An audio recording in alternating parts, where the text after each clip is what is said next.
Remember, you are the dream awakening to itself.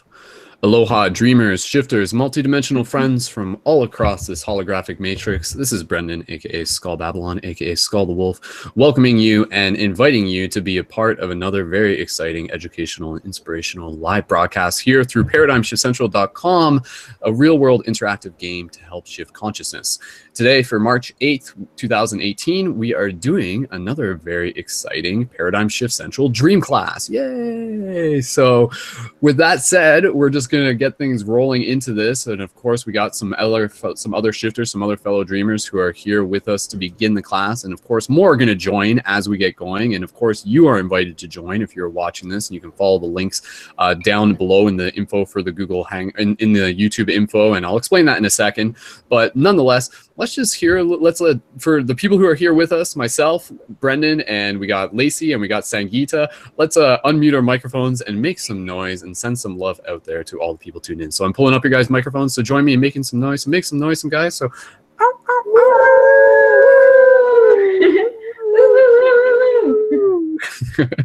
awesome. Thank you guys so much for being here once again. And yes, as always, this is an interactive discussion. So if you're watching this, and please feel free to leave some comments in the YouTube. We got about 9 people tuned in right off the bat, which is a huge bonus. And of course, inviting you to be able to share the link for the broadcast, help us share it through social media, invite more people to tune in, and invite people to get involved with this project on multiple levels. So just to give you a quick rundown, I'm just going to give you a bit of an introduction of the Paradigm Shift Central project, and then we're going to get right into the discussion about why dreams are important to us. And then from there, we're going to get into sharing some experiences with dreams, get into some practical tips, get into some questions, and really just see where this conversation unfolds. And that is essentially the purpose of this broadcast, is to create this sacred digital space for us to be able to practice having these important discussions, for us to be able to practice having discussions about dreaming, lucid dreaming, metaphysics, consciousness, and what it means to be a multidimensional being within this holographic reality, as we've said before. So for those of you who aren't familiar, as we said, ParadigmShiftCentral.com is a real-world interactive game to help shift consciousness, and you can check out more on the main website. There's multiple aspects to this project, including the interactive live broadcasts that we do, such as Dream Class, team building hangouts, the Destiny School community admins, as well as global meditations. But there's a lot more to it than that. It's also about helping feature and supporting the creation of conscious media by community members, and it is also about encouraging you to be able to help create physical paradigm shift communities where you are. So there are paradigm shift communities all across the globe. I myself am a part of Paradigm Shift London, Ontario, Canada. And basically the idea behind those is about creating regular open-minded discussion and meditation circles. And essentially what we are doing here through this broadcast is basically a digital version of that. So if you're enjoying what you hear in this, then know that you can take this concept and find and connect with others where you are and simply invite them to have these meetups, and you can call it, Paradigm Shift, your city, your location, and you can check out more on the main website for more information about how to get involved on that level. So there's multiple ways to get involved, and of course, above and beyond, this entire project is really just about encouraging people to choose to be the change they wish to see. It's about collective support, collective inspiration, collective education, about, again, being able to understand more about ourselves and most importantly, our potential within this dream. The big theme within this broadcast that we'll get into is the idea about becoming better dreamers within the dream. So we'll get into that as we explore this discussion. And yeah, thank you again to everyone tuning into this, and just reminding you guys that you guys can help out by sharing this broadcast, and you can tune into it live or afterwards. And we'll get into other updates and stuff as we keep going through this. But just a quick thing reminding you guys that the new Paradigm Shift Central mobile app is available through the main website, and you can find that under live.paradigmshiftcentral.com/mobile app, and that will give you other instant notifications for future broadcasts, as well as other featured content within the community. So with that said, again, this broadcast, the Dream Class, is an incredibly important broadcast that we do on a regular basis, because from my perspective, from my personal opinion, not even just my personal opinion, from the perspective and the opinion of a lot of like the esoteric teachings and schools and mystery groups throughout the years, it's incredibly valuable to be able to intentionally put the efforts towards studying one's dreams. And why is that? That's exactly what we're going to be talking about here tonight. From my own personal perspective, the idea that I'll get right to it right off the bat is the idea that why dreams are so important is that when we study our dreams, in particular, when we study lucid dreaming, we can get into this idea of understanding that our dreams are a reflection of our thoughts, that everything within the dream space is us. And we also realize that everything that we think of within the dream has the potential to manifest. And so as we become more aware of how dreams function, what their nature is, how their rules work, how their laws govern them, then we begin to understand and realize that those concepts also apply within this physical waking dimension as well, which leads us into the idea of understanding how much our thoughts actually create within this reality. So as we awaken within our dream space, we continue to awaken within our physical waking state as well. So it's about awakening to our identity and our awareness as multidimensional beings. And of course, dreams are a very, very unique thing for different people, and just recognizing that people are going to be tuned into this broadcast from a variety of unique places and experiences, and everyone's got a unique relationship with dreams. Some people have vivid dreams that they remember every night. Some people have lucid dreams like fairly regularly. Some people hardly remember their dreams at all. Some people are desperately trying to like achieve lucidity and so forth and so on. So being able to have this discussion, these groups, these classes are to be able to help encourage and support us on this often frivolous and challenging path to be able to keep our focus and attention towards being able to progress and develop our relationship with our dreams, be it simply on developing recall, understanding and interpreting them, or even working towards lucidity and even going beyond that and really beginning to question and look into the answers of what dreams can actually do. And so we'll get more into that as we keep going. Let's begin by passing the talking stick around and inviting some of the other people here to share a little bit about why dreams are important to them. And then from there, we'll get into a little bit about sharing some experiences, sharing some stories. And again, the really cool thing is that through these broadcasts, we're documenting what is happening as a community, as a collective, within the physical reality, as well as within the multidimensional, higher dimensional astral realms that is parallel to this reality at the same time. So it's like, yeah, okay, you know, all this is stuff that's happening in the physical, but in the dream space, there's a bunch of other stuff that's happening too. So by sharing our stories, it's a way for us to document it and just being like, wow, okay, you know, like there's some pretty interesting things that are unfolding, and we don't always hear about it because we don't always have the space to be able to share it. So thank you again, everyone, for being a part of this important discussion and reminding you that you can join this hangout.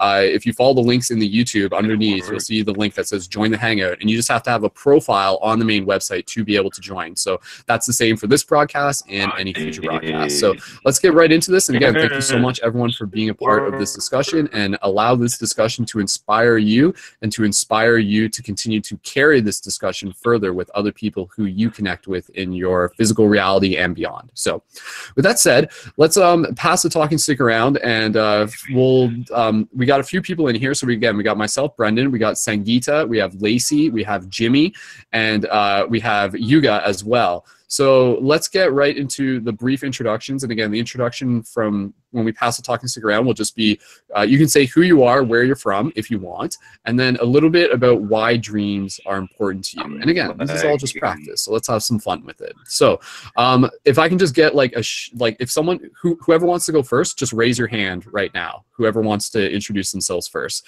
and then we'll go from there. So Lacey has volunteered, and with that said, we'll pass the talking stick over to Lacey. And just a huge shout out to Lacey. Lacey is like a personal friend of mine, and she's been involved with Paradigm Shift Community, and she's a very, very avid dreamer. And we've actually read some of her dream stories in past dream classes. So I'm really excited to be able to have her on. So Lacey, we're going to pull up your microphone, and yeah, thank you so much, and welcome to Dream Class. So when you're ready, you can begin sharing a little bit about who you are and why dreams are important to you. So go ahead, Lacey, when you're ready. Okay, awesome. Can you hear me? Sounds good. Okay, yeah. Sweet. Yeah, my name is Lacey, and I live in the same city as Brendan, and we've known each other for many, many years. Dreaming. Well, dreaming is super important to me. I've been an avid dreamer my whole life, and always really, I guess, like, I don't know, just like it's been a part of my life. I've always looked into the meaning behind it. And it means a lot to me. I think that it just helps us get to know ourselves better in the world we live in. Yeah, it's hard to explain. It's just like an incredible type of way to get to know ourselves. So yeah, that's about it.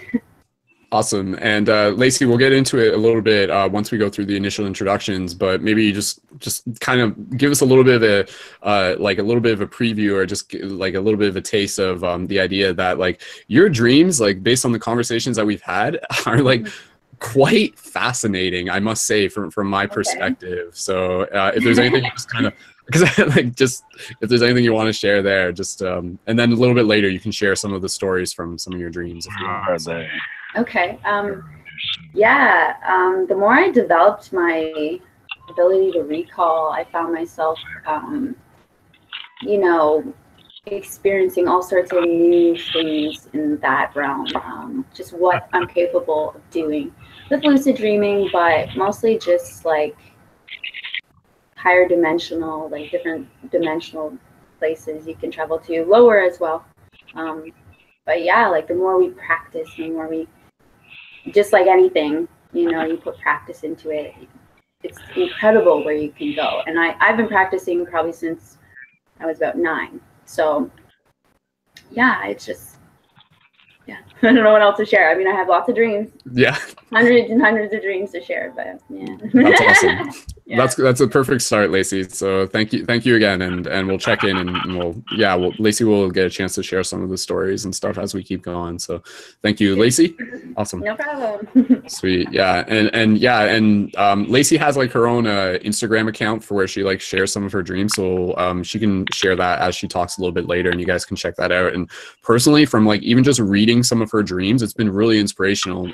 Just because you like get an understanding of like the things that can happen within the dream space, be it, you know, like befriending a dragon, or like flying a planet, or like morphing into a tree, or like connecting in like with like higher dimensional beings, or like summoning UFOs, or oh my god, there's just like so many, right? So like seriously, Lacey's dreams, like you would think there's stuff out of like a Hollywood movie and stuff like that, but again, I think the fact that you know, Lacey is just an example of many people who are out there who already have what seems to be almost this like innate already just like intimate connection with the dream space, and it's just like really amazing. Whereas, you know, not to say like not all of her dreams are incredibly spectacular. I mean, she'll have to tell you that in herself, but like the ones that she's talked about have just been like, wow, that's inspiring to hear, because it gives me more insight as to what is possible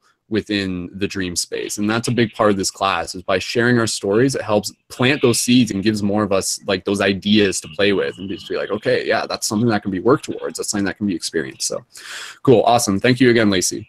Okay, so who wants to introduce themselves next? If you just want to raise your hand real quick, and then we can go to pass it to whoever wants to volunteer next. And we have Jimmy, we have Sangeeta, and we have Yuga. And I don't think Jimmy has his hand up. So Sangeeta, would you be interested in possibly introducing yourself next? Yeah, sure. Yeah. Okay, cool. All right. Okay, so we'll pass the talking stick to you. So Sangeeta, when you're ready, and welcome to Dream Class. I'm ready. Go right ahead. Okay. So I live in Victoria, but right now I'm in Trail, BC, taking care of some estate matters. And I grew up in Austria, so if you hear an accent and wonder where that is from, then that's what it is. I grew up in Austria, and so I still have a bit of an accent.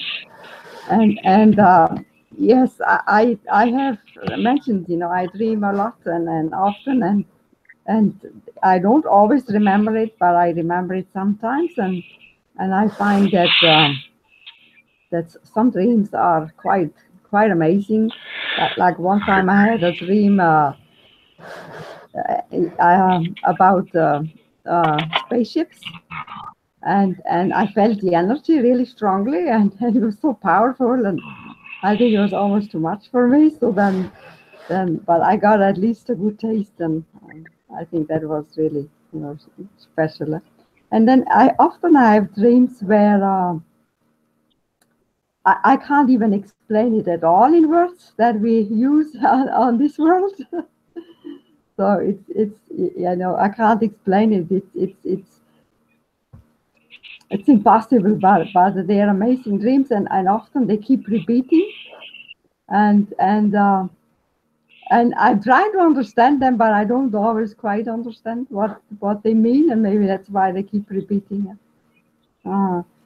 So yes, I like to learn more, and yes, and I also wish to to make it more real, just like things are as we experience life here. Actually, lately that has happened. Having been dealing with selling the house here. Somehow I was dreaming about it, and then it actually really turned out the way I was dreaming. And so in that sense, it gives me an idea that dreams and this dream and that dream is not much different. And yeah, I think I constantly learn new things, and I'm also very pleased to hear from everybody else what their experiences, and that we also learn more, just like you mentioned that we do learn from each other, from our own experiences. Okay. I'm eating. It's great to have this happening. And make new friends and across our country. That's perfect. Yeah. All right. Thank you, Sangeeta. Is there anything else you want to share, just in terms of introductions? No, or I think that's okay for now. Perfect. Awesome. Thank you so much. So awesome. Sweet. All right. So, okay. Again, just going through the introductions, we'll keep passing the talking stick around. And once we go through them, I'll share a little bit of just kind of like where I stand on just like my own personal relationships with dreams. Because I feel like I kind of hold the space as like a good kind of like common denominator, I will say. So I'll explain a little bit more about what I mean by that in a little bit. So let's check in. We got Jimmy and we got Yuga who are here. Jimmy or Yuga, if you guys are there, if I can just maybe I can just check in. Jimmy, I'm going to pull your microphone up. I think you're probably in the middle of something, but let's just double check. Jimmy, are you there? Do you want to introduce yourself next? Possibly. Maybe not. I think Jimmy's probably all right. So hold on. Jimmy, are you there? Just double checking. Jimmy, can you hear us? Jimmy's been tuning in on past broadcasts, but we're just going to make sure he's got things figured out. And Yuga, I'm not sure if you're there, but if you're there, please feel free to jump in. And again, as we keep going, okay, hold on, Yuga, I'm going to pull your microphone up. Yuga, go ahead. Are you there? Yuga, if you want to pop in on video, I can just confirm for certain. Jimmy, one second, I'm going to pull your mic. Jimmy, are you there? Okay, Jimmy, I'm not hearing anything, but I'm pretty sure you're there. So if either one of you guys wants to introduce yourself next, please feel free and go ahead. So either of you guys ready? Yuga or Jimmy? Who would like to go next? Turn the camera off, but I'll go ahead and speak. Yeah, that's fine, man. You can turn your camera off and just use the audio. That's totally cool, man. All right, so we'll pass it over to Yuga. So Yuga, I'm going to pull your microphone up a little bit, and when you're ready, you can introduce yourself. So go right ahead, dude. I'm Yuga, born and raised in Phoenix. As someone who's suffering from chronic insomnia, the longest I ever went without sleep was a week, and it was really, really terrifying. And to dream again, there's this mental clarity and just kind of the suffering we feel constantly on this plane of existence. So I feel dreams are just kind of letting us experience and process what we go through about on our different emotional bodies, our energetic bodies.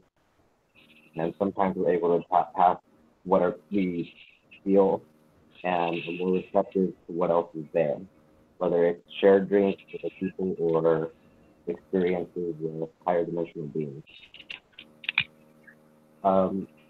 That's pretty much what I got to say on that right now. Cool, man. That's perfect. Awesome. Thank you again, Yuga, for joining. That's good, man. Yeah, and again, you know, just like just really giving a huge shout out to everyone who comes in here and just shares like their own experiences, and I love the idea that we're all coming from different perspectives. It's beautiful.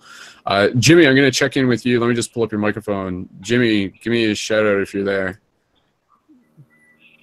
Jimmy, I can't hear you, but I can see you and I can hear you making noise. Just go ahead and say something and let me confirm if I can hear you or not. Jimmy, I don't think you got your microphone set up properly or something. Maybe it's just not plugged in all the way. So just double check that and we'll confirm with you in a second. So no worries on the technical difficulties. That's what we're here to just keep, we'll figure it out. So, okay. So, yeah, go, yeah, okay. Jimmy, see if you can get that figured out and we'll figure it out. Okay, sweet.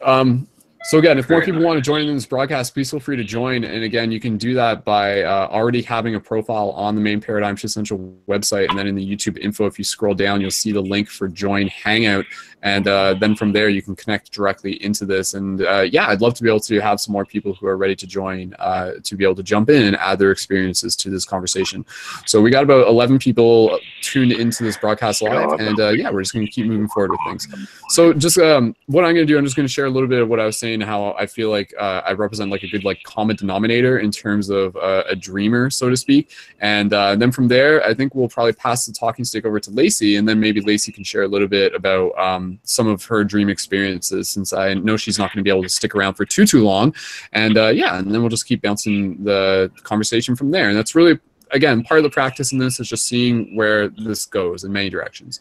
So one of the things we're going to get into later, again, is just like what is possible within dreams, you know, like what can be seen within dreams, what can be learned within dreams, what can be experienced within dreams.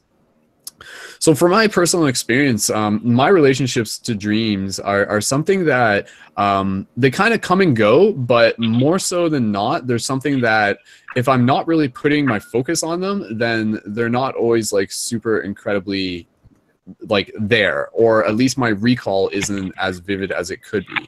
One of the things with my experience with dreams, and I'll just be very open about this because again, I feel like this is something that a lot of people can relate to, is the idea that for me, my dream recall is at its best when I'm in a place of sobriety. And basically what I mean by that is basically when I'm choosing not to engage with working with cannabis. And so cannabis is something that a lot of people who are tuned into this broadcast are probably something that's like a part of their lifestyle and everything like that, and no judgment and everything, you know, it's an incredibly sacred plant and it's an incredibly useful tool within this journey. However, from my own experience, undeniably, it's a part of my reality where if I'm like working with cannabis, then my dream recall is drastically affected by that. Like I'll still have some sort of dreams, but like it'll just be like it'll just be like much like harder or foggier and able to pull the recall. So leading into this broadcast, and one of the things that I love about doing this broadcast is that it gives me something to focus on. So like for me, choosing to say like, yeah, we're going to have dream class broadcasts like this week, for me, that was also like, okay, that means it's an opportunity for me to flex and develop my discipline and not smoke cannabis, and then in turn be able to develop my dream recall for the past week. So for the past week, my dream recall has been better. It has been better. And there's like some dreams that we can share a little bit later on and everything. It wasn't like super incredibly vivid, but as I continue on this path, it's just going to continue to become more and more vivid from my own experience. And that's, again, just like something that I feel a lot of people can relate to. And it's also just in theme with that, it's really not just cannabis, obviously. There's a lot of other variables that go into the relationships that develop within, like that. There's a lot that goes into the relationship between myself and my dreams, such as the consistency with my ability to write down my dreams, and also practicing. This is like a huge thing that I want to talk to you guys about later, is like, you know, that process when you wake up in the morning and you're still in that place where you can recall them. Yeah, so in addition to dream journaling, there's a very specific art to being able to recall your dreams in the morning. And I think we've all experienced that, where whether we're like using cannabis or not, if you like wake up in the morning, you'll be like, wow, that dream was super potent. And then as like soon as your like feet touch the floor, or as soon as you like get up out of bed, suddenly like that dream begins to dissipate or begins to fade. So I want to talk a little bit more about that as we keep going in this. So we're going to kind of fractal around. We're going to kind of branch around from some of the discussion topics as we keep going. And yeah, just let's do that. So let me just double check in with Jimmy one more time, and we'll see if we can hear him. And then we'll pass over to Lacey, and we'll hear a little bit of some of the stories that Lacey has to share from us. Lacey's gonna like share. She's gonna like tell us like a little story or something like that. So no, like it's, I don't know. In my mind, I'm just like imagining it's like a little bedtime story or something. So, anyways, Jimmy, let me just pull up your microphone, and we're just gonna see if it's working for you. Hey, Jimmy, go ahead. Just try saying something. Jimmy, if you're there, please just say something, because I can like hear noise on your end, but I'm not hearing you talking. So if you're talking, yeah, see, I think you got your microphone or something in, Jimmy. Jimmy, give me a thumbs up if you can just like hear me asking you to talk. Yeah, you're like yelling, and I don't think your microphone's working, man. So, all right, Jimmy, hopefully we can get that figured out, man. And even just like double checking your settings and stuff like that, because Jimmy's been an active participant in the past broadcast, so I'd love to be able to get him in here. Okay, with that said, we're going to pass over to Lacey. So Lacey, give me a thumbs up if you're cool with sharing some of your dreams and such. So Lacey, we're gonna, is that cool with you, Lacey? Yeah. Okay, cool. I was just looking through some. I have like a bunch on the computer, so I was looking for one that would be, I don't know. This one is pretty weird. Well, they're all weird, but yeah, like if you want me to share, I can share. Nice little story. Mm-hmm. Please, okay. by all means. Okay, so standing on the edge at the top of an ancient temple, I look out into an unfolding desert far as the eye can see. On either side, I see massive temples that tower over me. Right in the center of the desert landscape is a hovering obelisk, and there are 4 windows, 2 on each side. Inside the windows, there are 4 people that stare out at the city. I notice they are crying, with their hands to their face. Tears pour down and fall towards the desert surface. The tears turn into snowflakes before reaching the ground. I notice a snowflake catch the wind current and float over to where I'm standing. The snowflake morphs into a bunch of intricate designs before hitting the temple ground. This one gets weird. Okay, where am I? Where it then turns into an amazing, majestic tiger. I'm in awe. I follow the tiger inside the temple. Inside the temple are many people, all crowded around a glass cube. There is something floating inside the cube. Oh, where am I? Above me, there are beautiful carvings of armored people, very intricate. Where am I? There is also a terrace with doors on it, and the doors are open. On the other side of the doors, I see monks meditating, sitting still with their eyes closed. My focus goes back to the center of the room. The person begins to tell me that the sun is in the next stage of evolution, and the glass cube begins to turn, and suddenly from within, a substance I cannot even begin to describe. It pours out into the laid out rocks that are beneath it. It is black and slick like obsidian. It is liquid but becomes solid. I walk around it mystified. That is when doors open. That's when a door opens up. Oh, that is when doors open up on all sides of it, and everyone walks inside the cube. I look up and see a figure standing on top of the structure, a being from another world. He is humanoid, but with light blue skin, very tall and slender. He stares right at me, deep into my soul. I run around the outside of the structure and make it to the front door. I gaze into the sun as I enter the structure. That's what I wrote, but it's a pretty epic dream. So. Cool. Was there any sort of like do you remember like kind of like what you got out of that experience other than just the awe of it?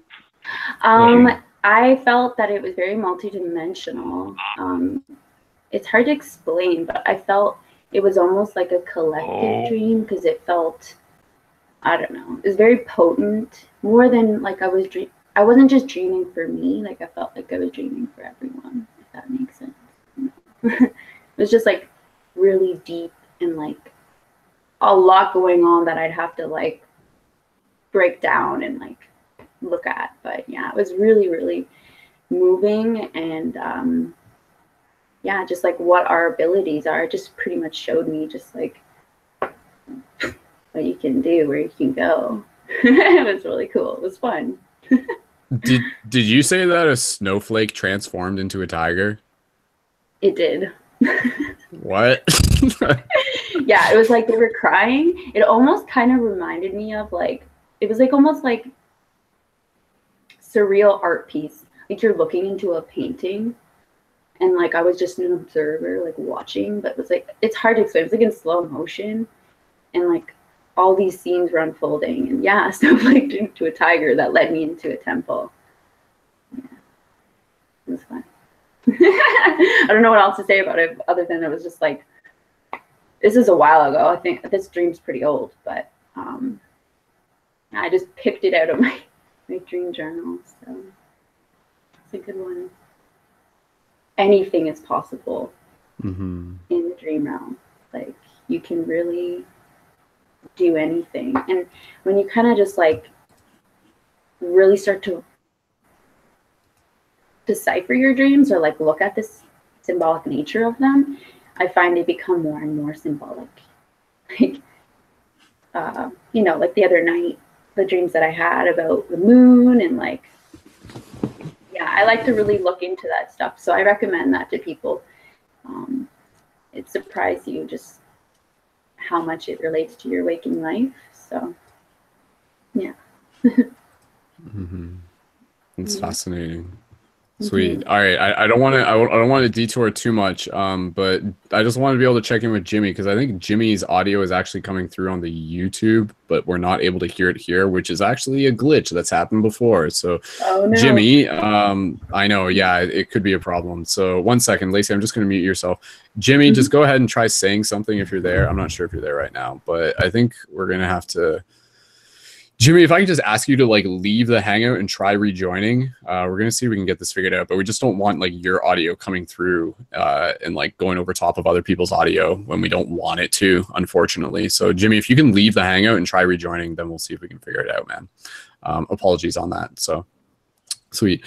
Okay. But yeah. Okay. So anyways, just going back to the discussion and everything with what Lacey was saying, like, yeah, the idea that like literally like anything is possible within the dream space. And maybe Lacey, I'm just going to kind of like ask you, because I kind of have like my own thoughts on this. And I know we've kind of talked about this in some way or another, but what do you think the dream space is, you know? Because, and I'll just kind of point you in the direction of kind of like what I'm talking about. And it's something we've talked about in other dream classes, but like from my personal perspective, it's basically that the simplest way I've explained it, and I've explained it many a times, is the idea that the dream space is like closer to the place where we come from, and it's also the place that we go to after we die. Like, it's not to say it's the same place, but it's closer to it, you know? So meaning that like the dream space is like before we come into this physical reality, like we're actually like we originate as soul within these astral planes, and these astral planes are essentially like what we're accessing again within the dream space. So it's like every night when we dream, it's like we're like, it's not like we're dying, but it's like we're literally like returning to that like soul realm. And so it's interesting to think that like we don't always remember, but what happens when we do remember, and what are the purposes of these experiences? Okay, Jimmy, I think I can hear you now. Do you want to just try saying something? Jimmy, can you try saying something if you can hear it? No, I don't know, man. Like I can hear like music, but I can't hear you. Jimmy, just say something. Sorry, everyone else, just as we try and get the technicality figured out here. Hello? There it is. Okay, thank you. Perfect. Awesome. All right, now I can hear you, Jimmy. All right, Jimmy, can you hear us okay? Hold on. Yeah, Jimmy, can you hear us okay? Radio up. I feel like there's like some weird delay going on here. Again, apologies everyone for the technical stuff. All right. Jimmy, just Can you hear me? yes. Can you hear us, Jimmy? I'm just trying to get an idea of if there's lag going on here. About time. Yeah, there's definitely some lag going on here. This whole time. Like, All right, Jimmy. ah. We're gonna pass the talking stick to you. Once you hear this message, just share a little bit about why dreams are important to you and what brings you to dream class. So, Jimmy, when you're ready, we're gonna give you the talking stick. So I don't know, man. I mean, I am all the way down here in Florida. okay, let's see if this works. Stand by, everyone. Okay, come on, Jimmy. Let's get that lag leveled out here. Maybe we'll see. If it's not going to work, then unfortunately, I can hear you. My goodness, this is messed up. Sorry, everyone. Okay, let's see how. Let's give it just like a few more seconds, and we'll see if Jimmy is going to do the introduction. Oh man. Okay, Jimmy's still standing by, waiting for you to begin your introduction, and we're just going to give it a couple more seconds. And unfortunately, if the lag is like too bad, then yeah. Waiting for it. Waiting for it. Just. Hold on. Oh man, I don't think this is good. Hello. Hello. Hello. Yeah, I don't think this is gonna work. Hello, is anybody there? You understand what I am speaking? Yeah. Okay, Jimmy. Last check on the ping. Jimmy, can you? Hold on. Okay, this is like not working. So, okay, Jimmy. Sorry, man. This is the just like the lag on this is really putting in just adding an unnecessary obstacle on this. So we're just gonna have to kind of like ask you to sit in on the sideline for this one. Sorry, dude. I know you want to jump in on this, and hopefully, if you can get a better connection, let me know in the messenger, and then we'll get you added in. Okay. I just wanted to pass it back, Lacey. Just kind of going back to what I was saying, the idea of like, what are dreams, you know, sort of thing. If you remember what I was just saying a second ago, the idea that like, well, I guess it's, you know, even proposing it as a question, are dreams like this actual space that's more like closer to where souls come from, and you know, and then every night we go back there and stuff like that, something along those lines. Lacey, what do you think? What are dreams to you? What's your best guess from your experience? If you could try putting it into words, go ahead. Okay, well, for me, oh my god, it's glitching so bad. Okay, so for me, that's a hard question because I think that, you know, I like what you're saying about, you know, it being somewhere that we come from. And I definitely think that there are places we can travel to in dream time that where we come from. So I think it's a complex question. So I think that there's, you know, that's hard. Because it's multidimensional. Like there's so many dimensions that we can travel to when our souls are not bound to our bodies. And the dream space is definitely a place that can be, there's no words for it. It's just like, it just is. And we can go to higher planes. We can go to lower ones, which I think I've talked to you about before, like just some weird, like, accidentally like going to lower dimensional spaces, which are pretty trippy. But yeah, I would agree with you, I guess. Like I agree with what you're saying, but I think it's hard to put into words as a human being. That makes any sense at all.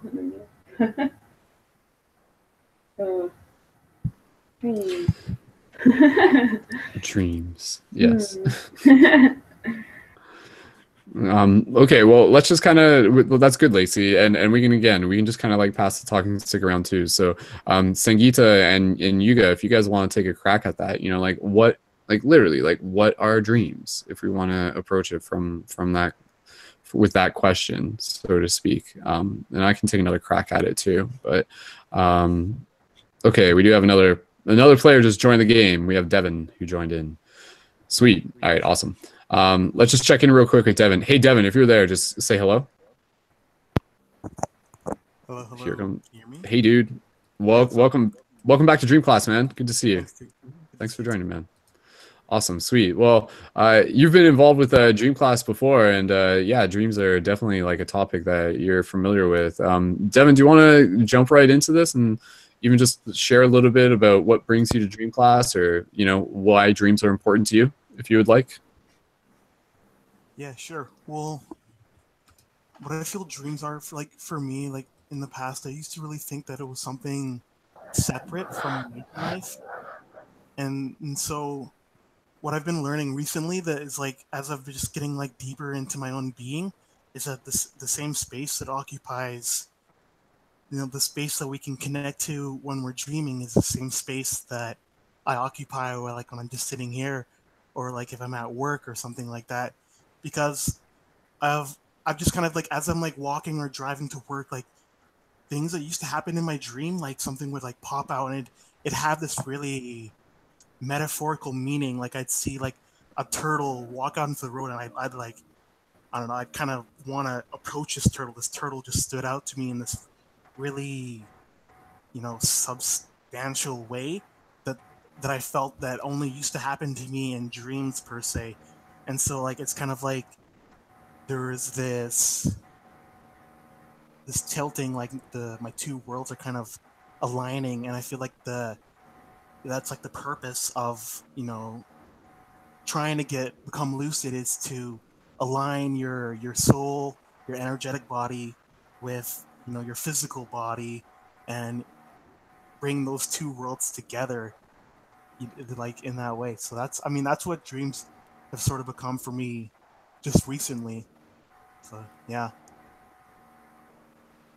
Yeah, that's an interesting thing that we can notice sometimes. Is like when the symbolism of dreams like bleeds over into this reality, and then the symbolism of this reality like bleeds over into the dreams. That seems to be like a recurring thing, because again, you know, it's that idea that like everything is holographic, and you know, when we look at dreams, it's definitely this idea that, and I've kind of talked about this before, that you know, dreams are there to teach us, and it's up to us to be present as students. And if we're not fully present, then we're not really able to fully get the lessons. So oftentimes it will be this case where, you know, the universe will be like putting these messages in front of us, either in the waking state or the dream state. But if we're like not really present to acknowledge them, then it'll kind of like go past us, and then it'll come back again. And that was even like Sangeeta was kind of talking about this before, the idea of like, she was mentioning how she was having recurring dreams, and the idea of her kind of talking about, you know, like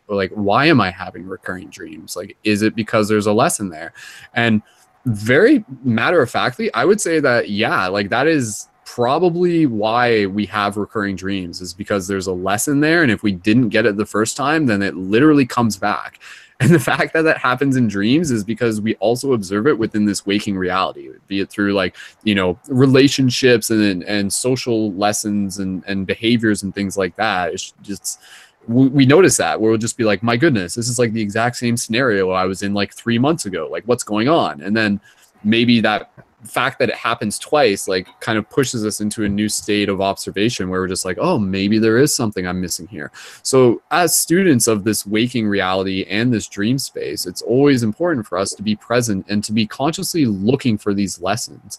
But Sangeeta, I just want to be able to invite you, if you just want to share a little bit more about your thoughts on you know, again, just dreams in general and recurring dreams, and again, really just inviting you guys to help direct the conversation here, and really just opening things up in whatever way we feel.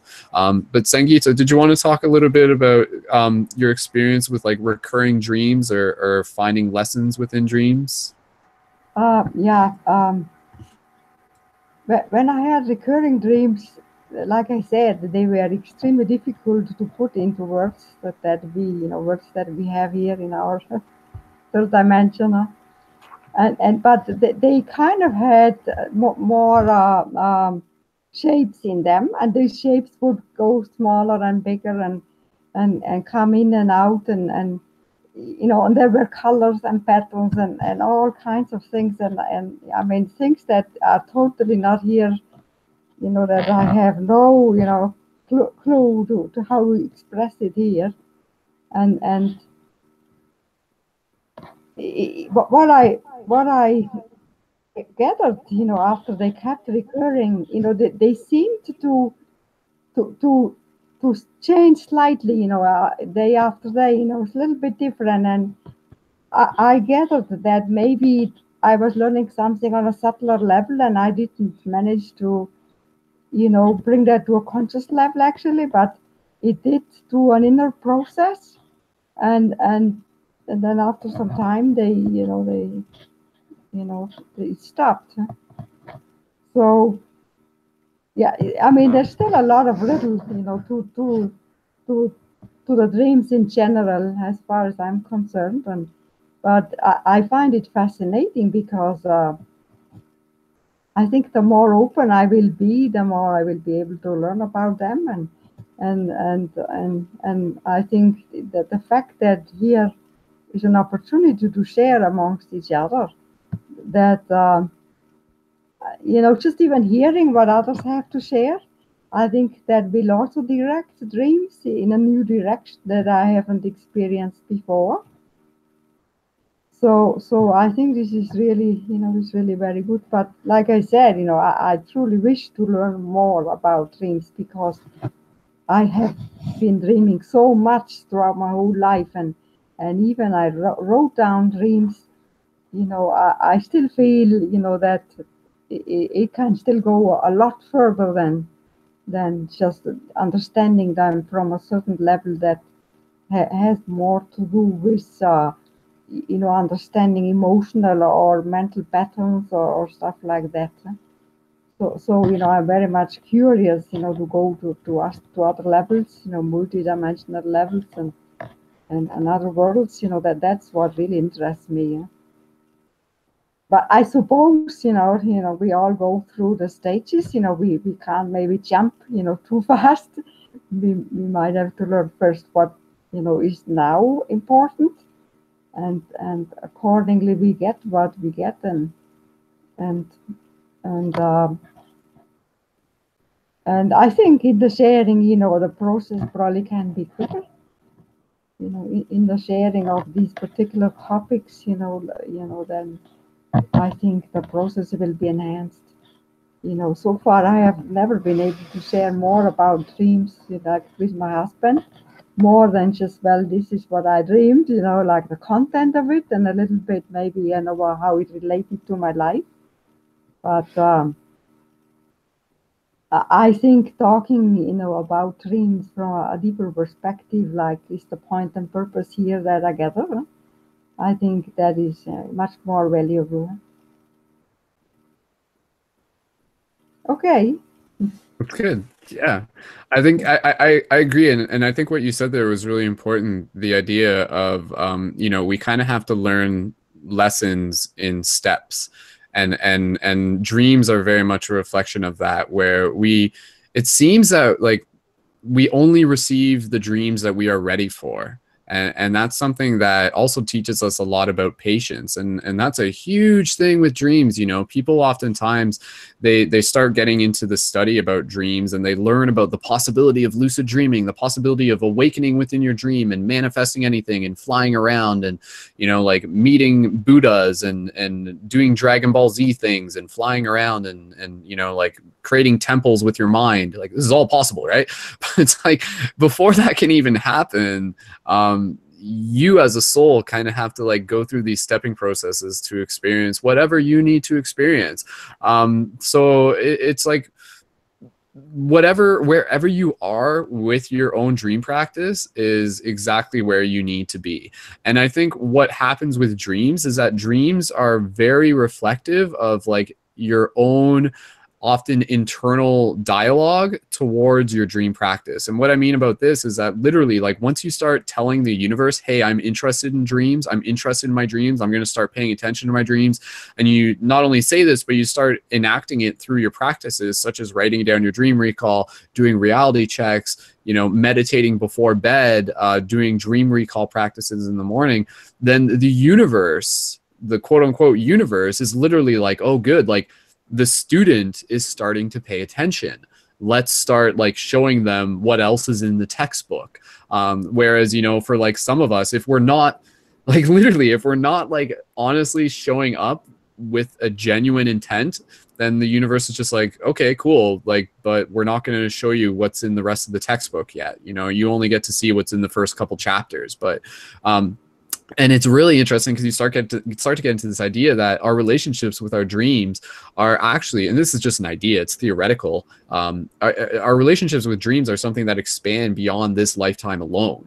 And so for those people who happen to have dream experiences that are incredibly vivid or oftentimes quite lucid, it makes me curious to think about the idea that perhaps in a past lifetime they have already continued to you know, accelerate their learning process and their relationships within the dream. So now they come into this lifetime and they're just like already there.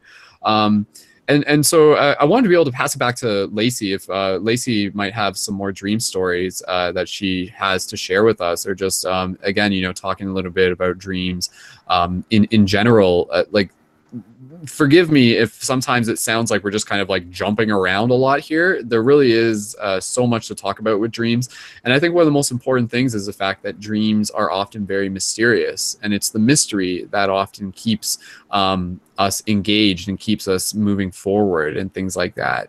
But yeah, let's pass it over to Lacey because I honestly could just keep babbling on. But there's some other things that I want to say a little bit later about how the concept of dreams being a form of like advanced spiritual technology, and thinking about the idea of like the human body as like something that has been like engineered by a form, it's like a form of like hyper intelligence, and therefore dreams are not even just a side effect of the human body, but they are actually an intentional part of the human body to be able to give the soul the opportunity to evolve at an accelerated rate. Like, when you think of it from that point of view, it's actually quite practical. If we were like, as a soul coming into this physical body, why would we limit our learning experience to just the physical experience? It would make sense to like be able to learn in the physical and to be able to learn within the dream space simultaneously. So that way, as a soul, you know, you like go through your waking life, you learn these lessons, you go into the dream space, you're learning lessons, you wake up, you go through more lessons. So I'll just say this real quick and I'll pass it to Lacey. Ideally, that's what we want to be doing as sovereign cosmic beings. We want to be present as students as much as we can so that we can literally evolve our consciousness at a rate in which we choose. And I think that's the big thing with dreams, is that it's really a choice. It's a choice for us as to how much we want to show up to them. And the fact that it's that choice is often the reason why so many people don't have a developed relationship with their dreams, is because it does take discipline, it does take intention, it does take a choice, but those choices are rewarded. And even still, you have to like do it without an expectation at the same time. So dreams are a very, very humbling thing, are they not? So Lacey, I'm going to pass it over to you. And I know you're going to have to head out in a little bit because you have to go save Hyrule, and that's totally understandable. But if you have a couple more stories that you can share with us, or again, even just some thoughts, or even I don't know if there's maybe some like lucid dream experiences that you want to share, or even some experiences yeah, anything that you want to share. So Lacey, I'm going to pass it over to you, and whatever you feel called to bring to the circle, go right ahead. So whenever you're ready, Lacey. Cool. Yeah, I'm not like a skilled lucid dreamer, but I've definitely had some, and I actually just pulled one up, so that's funny you said that.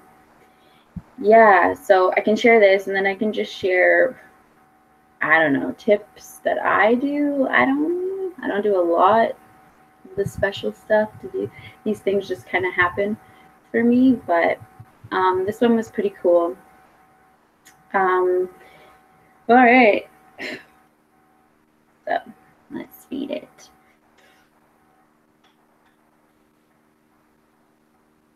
So I become lucid when gazing outside a large window overlooking the mountains. In the moment, I go, oh wow, I'm dreaming. I have a good laugh and I press my hand up against the window. I rest my forehead on its surface. I feel extremely high, like high off of the lucidity. If you've ever been lucid, it's like being more awake than like waking reality. It's so vivid and so colorful. Like the colors, like I can't even explain it. It's just like, it's like being born or something, like seeing the world for the first time or something. Anyways, so I think to myself, of course I'd be in the mountains. This makes sense.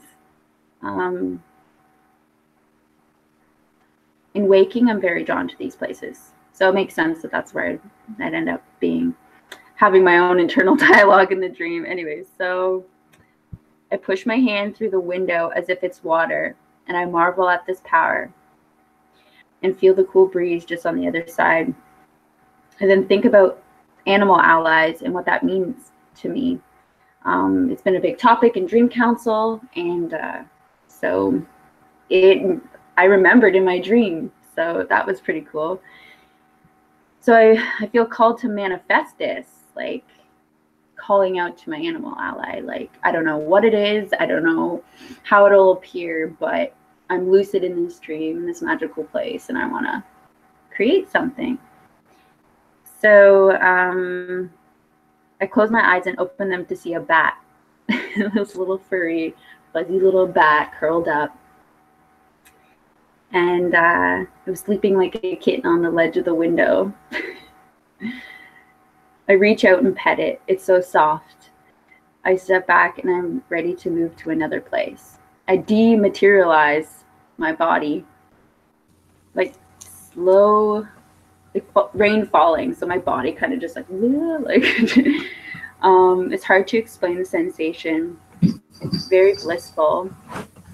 I awaken in my bed in a sleepy state, and I think, wow, that was amazing. And then I realize that it's actually a false awakening, and I'm still in the astral plane. I decide to relax in this calm, inviting space where soft music plays off in the distance. So yeah, it was like a little lucid moment of just like seeing what I could do. And I've had other dreams like that, like lucid dreams where I conjure. So I guess I'm using conjuration in the dream realm. Nice magical ability. Yeah, fucking awesome. Excuse my language. Fun, lots of fun. But yeah, it's a lucid dream. It was really cool. Yeah. Yeah, that's awesome. Thank you, Lacey, for sharing. Yeah. And yeah, and just because Lacey, just to confirm, do you want to, like, you're probably heading out in the next few minutes, give or take? Whatever you feel. Probably good till 11, so I got about 15 minutes. Yeah. Okay, cool, sweet. Yeah, because just kind of reading some of the comments in the live chat and everything as well. Where's I'm just going to read some of the comments in the live chat, and there's a couple ideas here that I just wanted to share with the group, and just kind of get some further discussion going on. Where was it? So there's one comment here from Who Is This? Will Be says, dreams are the alchemical process of our senses and the energy to visual perception, which we rely on to live while we are awake. Familiar information. This world is a school, and no one expects to stay in school forever. If we could communicate without words, sounds, pictures, and feelings, we would know all. So one of the things that I'm interested about dreams is that they kind of like, the dreams kind of like open us up into this idea of like showing, in some sense, what's actually possible within the human experience. And what I mean by that is, like, within the dream space, it's basically sometimes we see what it's like when the filters are pulled back. And that's why within dreams, you can have like these like psychic experiences. You can have like telepathy within dreams. You can have, again, experiences where you're connecting with other beings who communicate with like pure emotion or pure energy or pure sound and things like that. Lacey, I'm just kind of curious, have you had, or do you want to share some of experiences that you've had that have kind of been like almost like superhuman ability type experiences or like psychic experiences? Again, just kind of like helping document what is possible to share with the group. Yeah. Okay, go ahead. Yeah. I've definitely had many superpowers in the astral plane. Oh my goodness. Ranging from all sorts of stuff, like being able to jump like the Hulk, or like, like move through walls, and whatnot. Probably my favorite would be to like harness energy like from like the core of my like heart, and like use that to defend myself against like dark forces. So like superpowers for sure. And I liked what you were saying about like, like you can talk like without talking.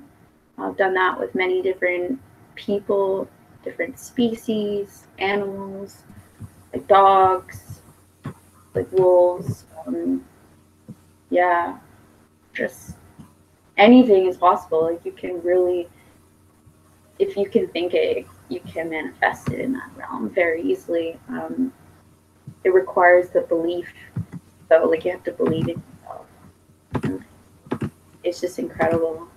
Like you wake up from dreams like that, where you're a superhero, or like you can even be pretty like low key, like not like saving the planet, but just helping somebody. And it's just, you wake up really, really inspired, and like you just feel really good about it. Yeah. I don't know, but like I'm just kind of getting lost in thought, but yeah. No, that's good. That's good. Because it's like making me think about things too, and yeah, like that's a beautiful thing with dreams. Sometimes we get these variety of dreams. We get ones where like we feel like we're like right there making the choices in that moment, and then sometimes we kind of have other ones where we're almost like observing ourselves making these choices. Yeah. And it's kind of like playing out almost like a movie in that sense. And so dreams, they give us this ability to see ourselves as a soul in terms of like the choices that we can make, or the choices that we have the potential to make. It shows, I've said this before, dreams will show us the hero and the villain within each of us.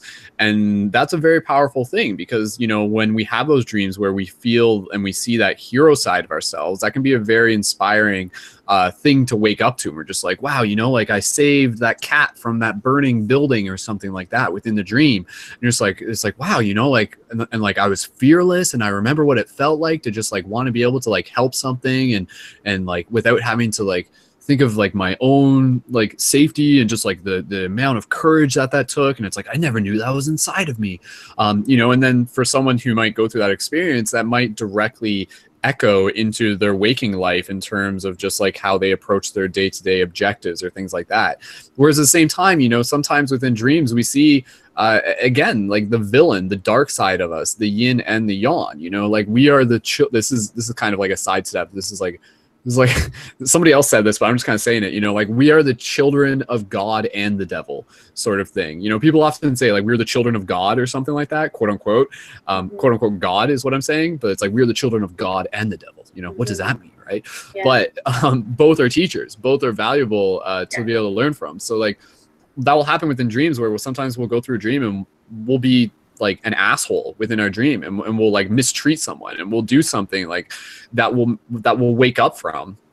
and it will make us feel a certain way, but even still, there's a lesson there. And sometimes when we go through those experiences where we see those less than admirable parts of ourselves within our dreams, that can actually help us reflect once we wake up to be able to say, like, how did that make me feel? How did that make me feel in terms of like seeing myself do that? And then if anything, it can actually lead us towards not doing that within the waking state, or it might lead us towards like like amending some sort of relationship with a friend, or like reaching out to someone who we might have like mistreated in the waking life or something like that already. So I mean, again, you know, everything within dreams, they're meant to be seen. They're not always meant to be like fully understood, but sometimes they're just meant to be able to be felt, and it's the feeling that will oftentimes lead us to the reason as to like why we had that dreams. Like, did that dream make you feel empowered? Did that dream make you feel disempowered? And why did it do that? You know, and it helps you sort of reflect on like what might be, you know, something that you need to put more focus on within your reality, or something that you're ignoring within your reality, or just like, again, it's so many things. It's so multifaceted and everything like that. So Lacey, since I know you have to head out soon, I just want to be able to pass the microphone back to you. If there is anything else you want to share, that's cool. But I just wanted to be able to ask you if you had any practical tips that you wanted to be able to share with the audience, be it related to working towards lucidity, or even just like the dream journaling and the dream recall process, because those are always, that's essentially like, those are the main ones as well. But yeah, Lacey, any practical tips that you might have for people who are developing their dream practices? Sure, yeah, there's lots out there. For me personally, I find the most beneficial thing is to be consistent with recording. That's what I do. I'm a record keeper. I keep mundane stuff, like little stuff too. And I write it all out because it's going to help me just be more present in the dream space, and not ignoring anything, and just really kind of, not to say that I remember things every night. Sometimes I have blackout periods of like days where I don't recall much, and that's okay. But yeah, so keeping a dream journal, which everyone says, but like keep one, like write, even if it's like a word or like a feeling or a color. So you have an experience where it's just like you remember the color of the room or something. Like I write that down because that means something to me. And that's going to really help me continue to build my ability to recall. When it comes to lucid dreaming, I feel like I'm still I'm a noob when it comes to lucid dreaming. I've done it ample times, and the best things for me were definitely just like, it wasn't so much like the reality checks. Like people will be like, oh, like they have things that they'll do, like they'll write something on their hand, or they'll in waking reality, and I don't know, there's whole different ways you can do it. But for me, it was like my being questioned morally in a dream helped me become lucid. So like someone would say, you're a bad person, like you did this, and then I'd be like, but I would never do that. Like I know who I am as a person, and like I'd question these like accusations, and that would lead to my lucidity, because of like, well, I would do that in a dream maybe, and then a light goes on in my mind. But I know there's a lot of different and that just works for me. Like I go there naturally. I wouldn't know how to do that, like practice that, so that's difficult. But I know there's like, in waking reality, you can go, am I dreaming? And then kind of have that like mantra in your head. So you start saying that in the dream realm, in the astral plane, and then that, turn the light on. There's many different ways to turn the light on. I'm not super skilled at it, but what else could I share?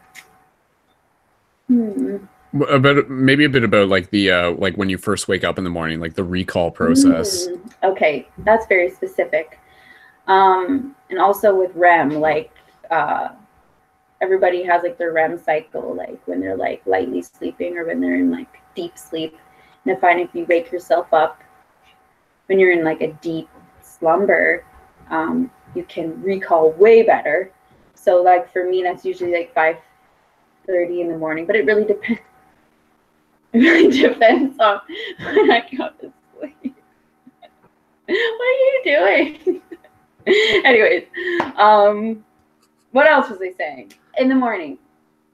So I'll lay down, like when I wake up from sleeping, dreaming, I usually keep my eyes shut and I will lay there for however long it takes, 5 to 10 minutes. Don't open my eyes.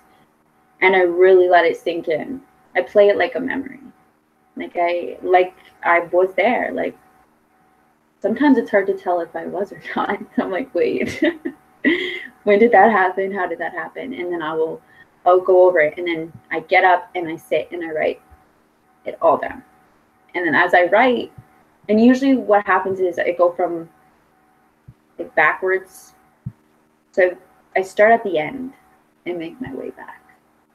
That makes sense. So it's not like I remember the beginning. Like I'll go from the moment I woke up as far as I can go in how many dreams I have. So backwards in time, I guess. That makes sense. So yeah, that's what I do. And I've had great success with that. I have very, very vivid dreams. And I can definitely say it's my ability to record keep and be present in the morning and just kind of lay there and really let it sink in. So, yeah. That's awesome, Lacey. And again, I know you have to head out in a minute. And yeah, I think it's really beautiful what you're saying there. The idea that as a record keeper, your documentation of your dreams are sometimes like not just for yourself. And especially when you're sharing them through, you know, like Facebook groups and online and everything like that, those are really valuable things. And again, they're inspiring for other people. They give testament to what can happen within dreams. And sometimes there's like synchronicities within dreams that are beyond just our own direct experience. And just kind of like last question, Lacey, like, I'm trying to think of the best way to phrase this, but how do you feel that your relationships with dreams sort of defined your identity of yourself, you know, so to speak? So like for some people, it's just like, oh, okay, like, you know, like my name's Brendan, I like exist within this physical dimension and stuff like that. But again, like the theme that I'm getting into is that through the process of studying dreams, it's about the integration of like our higher self and our earth self, our physical self as well. It's that merging of the two as one sort of thing. So yeah, like how have dreams sort of helped you define and understand yourself, so to speak? Like who is Lacey to Lacey? Wow. I know that's a weird question, but yeah, if you understand what I'm saying. Yeah. No, I understand that. Dreams have let me unlock, how do I put this into words? They've showed me just how, I guess, ancient I am, like what my abilities are. Yeah, I feel like I just know who I am. And in the dream realm and the astral plane and all that, it's just hard to put into words. There's something that we were actually talking about not too long ago, the idea that you kind of identify yourself as kind of like this like timeless being, as kind of like this like in a sense, like and again, I'm not trying to put words in your mouth and stuff like that, but like you almost see yourself more as like who you are in the dream. Yeah. Like who happens to be experiencing this 3D experience, like this physical experience. Yeah, we had that conversation. Yeah, where I was saying that like I know that I'm like, this is gonna sound intense, but like I know that I'm a human being. Like I'm Lacey, and like I identify as that for sure. I love who I am, and I love being on planet Earth. it's a great experience. But I definitely see myself as formless, or like we talked about being a shapeshifter. And I'm a shapeshifter in the dream realm, like all sorts of different things. So yeah, I think I'm definitely more my dream self than this self in a lot of ways. But I try to merge the two because it's going to help me in this reality to be the best that I can be. So yeah, and you know, share with others and hopefully like unlock their ability to dream, because it surprises me the amount of people that just don't pay attention to it. I'm like, what? It's crazy. That's awesome. Yeah, and again, Lacey, I think like just kind of like a little bit what you said there is actually like really, really valuable, because I feel that's what this process of shifting consciousness is about. It's about remembering, quote unquote, who we are. And again, you know, it's about seeing through the illusion, because most people, they identify themselves with who they are in the physical, but who we really are, ... you know, answer this question in your own way, is this timeless, formless, shape-shifting soul entity, collective type thing that has fractaled itself into like all these different parts and everything like that. And it's just like, it's crazy, it's mind-blowing to just sort of like try to fathom how incredibly infinite timeless each of us are. And through that we honestly, like, this is a value in remembering this is a value of studying your dreams. When you intimately connect with that, you truly remember how sacred and how powerful you are. And that is like such a beautiful thing. And it's not just an idea, but it's something that is understood and embodied through direct experience. It's not something that you just read in a book, but it's something where it's just like, wow, okay, like I remember that experience within my dreams. Like that wasn't, you know, the dream moment has a moment equally as real as this one. And if you can learn from that, then that makes it real. And so the dream experiences, they are real. And we're learning them and we're experiencing them on a soul level. And so we have to keep paying attention to them. And in doing so, it helps us understand more of who we are in a multidimensional sense. So sweet. Lacey, is there any final thoughts that you just want to share with the other dreamers out there before you go save Hyrule? Well, I just think by you guys being here, and you know, you're super into it already and you're already like navigating those waters, then woo, awesome. And if you're new to it, this is the first step to just like, it's the, like blah.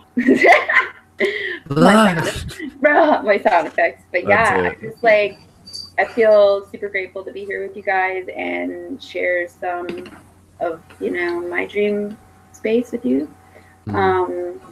I'll definitely tune in later and see, because I see Cadence is here. Cadence! Hello! I miss so much of you when you're talking. Yeah. But I'm here now. Hi! Anyway, yeah.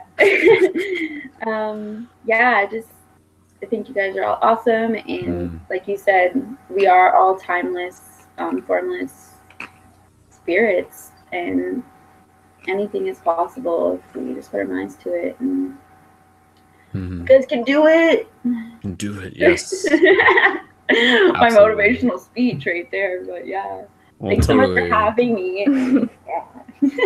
Well, with that said, Lacey, yeah, I do just want to like personally thank you in multiple dimensions for just like not only being here in class, but just, you know, for knowing you personally as a friend and everything like that, and the amount of experiences that, like, the amount that I've learned from you, the amount of just like what your like that connection there has been within my reality is just like more than words.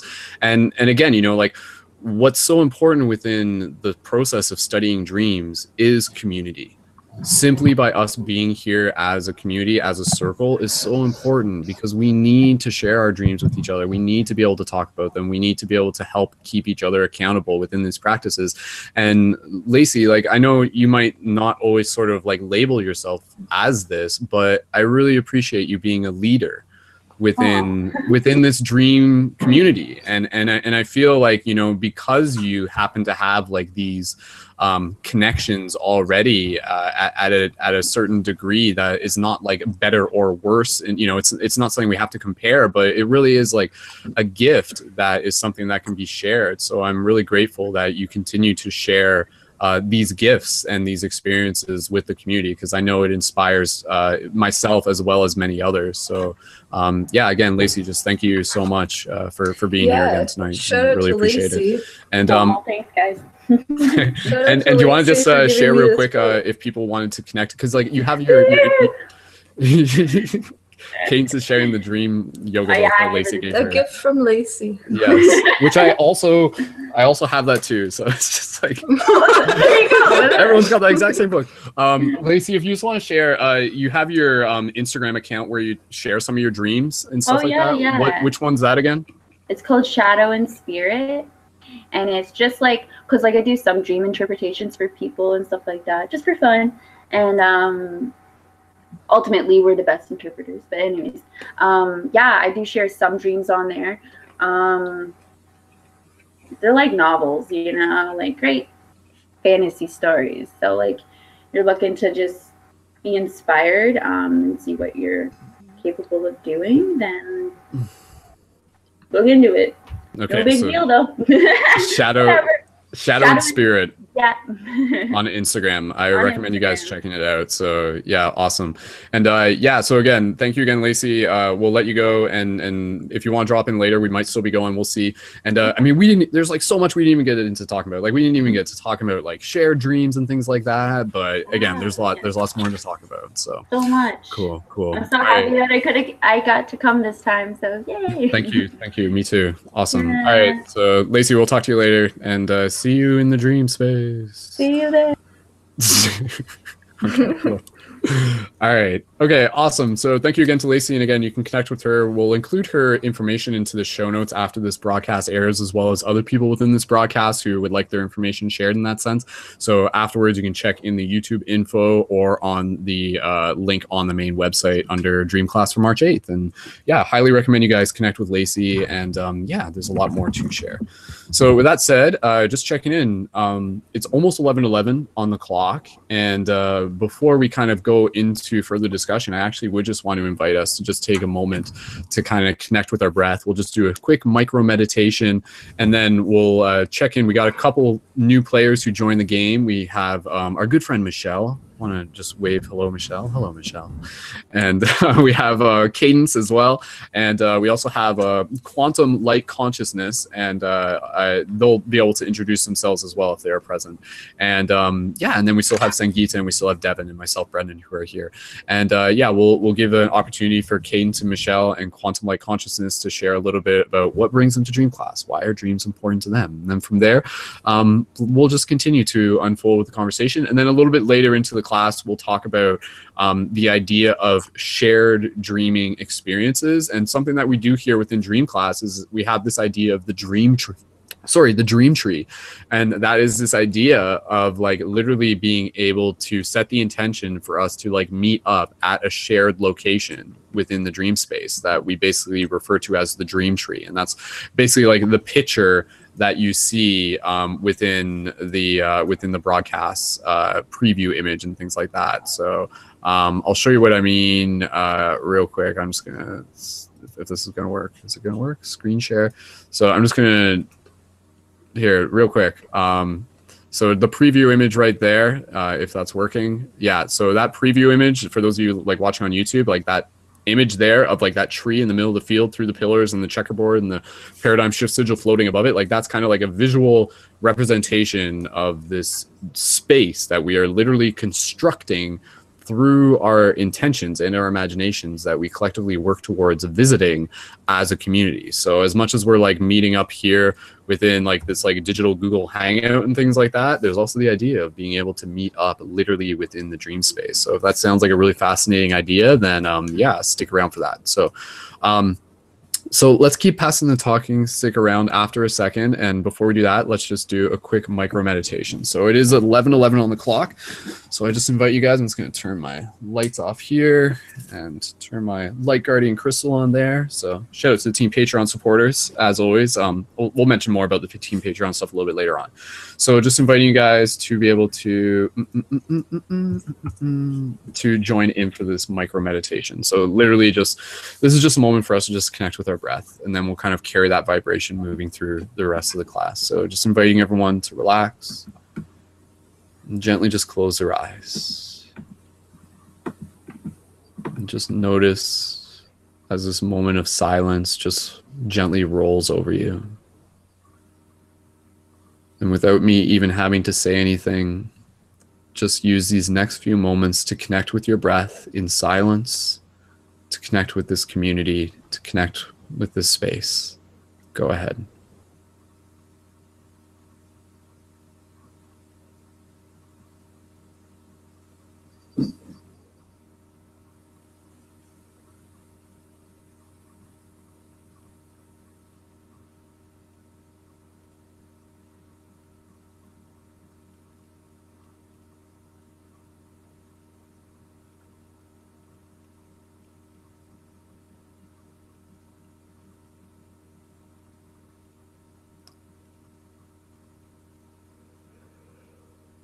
Just take one more gentle breath.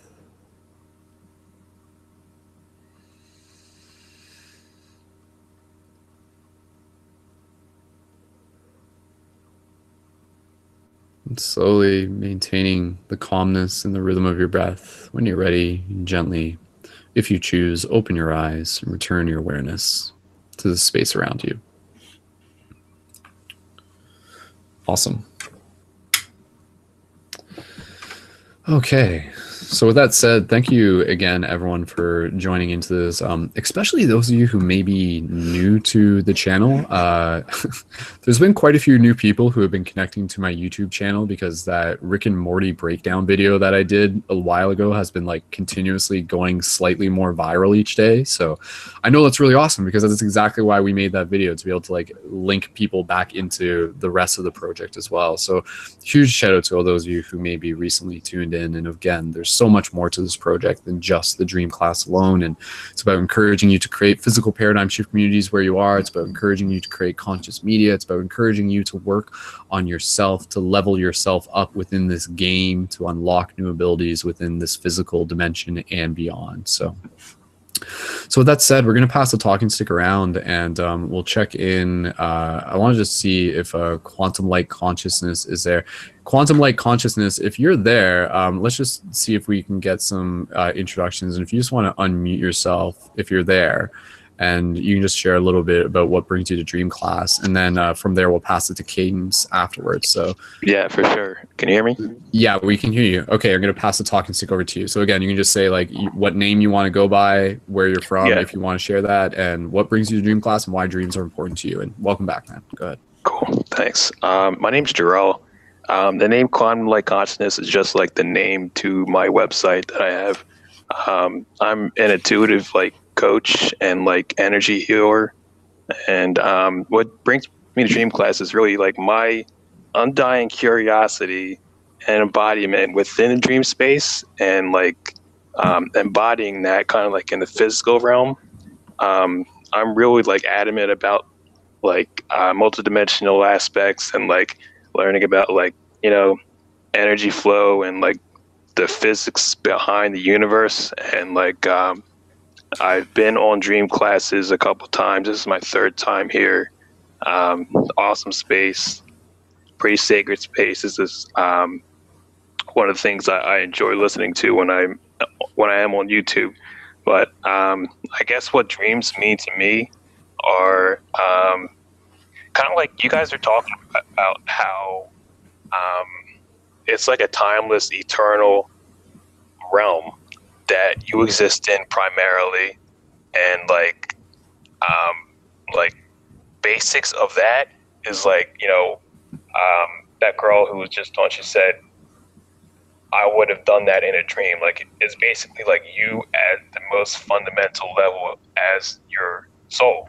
So it's to me, that's the basis of existence on that level as a soul, and being in that space, it kind of lets you like put the pieces together on like the physics of reality and like the emotional aspects of reality, because like there's a lot of crazy stuff happening in the world, and you see stuff going on in your own dream spaces, and then you see a lot of like reoccurrences and similarities going on in the physical world, like in the news and the media.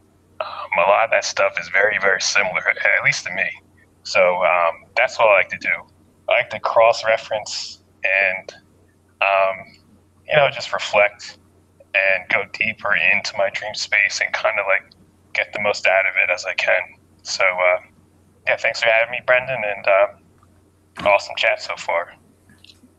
Awesome. Thank you, Drill. Happy to have you back. And I know Thanks. there's a lot more to talk about. So let's and again, the awesome part about this space is that I'm like helping facilitate it, but we're co-creating it together. So if Jarrell, anybody else, if you guys have some like tips that you really want to share with the community, or if you have some questions that you want to ask, or some experiences that you want to bring forth, and this is a space to do it. So let's have some fun with that. So sweet. Okay, so let's keep passing the talking stick around, and like I said, we do have a couple other people. Michelle actually stepped out, but shout out to Michelle, and we do still have Cadence, and we do actually have Anna who are in here. So Cadence, give me a thumbs up if you're cool with doing a little introduction. Thumbs up if you're cool with doing an introduction next. Yeah. Yes, sure. Yeah. Okay, cool. Yeah. All right. Absolutely. Okay, Cadence, we're going to pass the talking stick to you. So again, you can just share a little bit about just your name, where you're from, if you want to share that, and what brings you to Dream Class and why dreams are important to you. So Cadence, when you're ready, and welcome to Dream Class. Thank you for the welcome. So I'm from London, just as Brendan and Lacey are. And I am brought here to Dream Class because dreaming has always been an interest in me. I've never been necessarily talented at becoming very much aware or lucid within the dream space, but I think it's just I've been chipping away at different methods and ways of doing it, whether they're external things like herbal methods, different teas, or whether they're just practices of awareness throughout the day. I go through phases of not thinking about my dreams for several months and then suddenly coming back to it and paying attention to them. And it comes through and it shows within the dream often what you're thinking of. The more mundane your thoughts are and about your everyday reality, the more mundane I find dreams to be.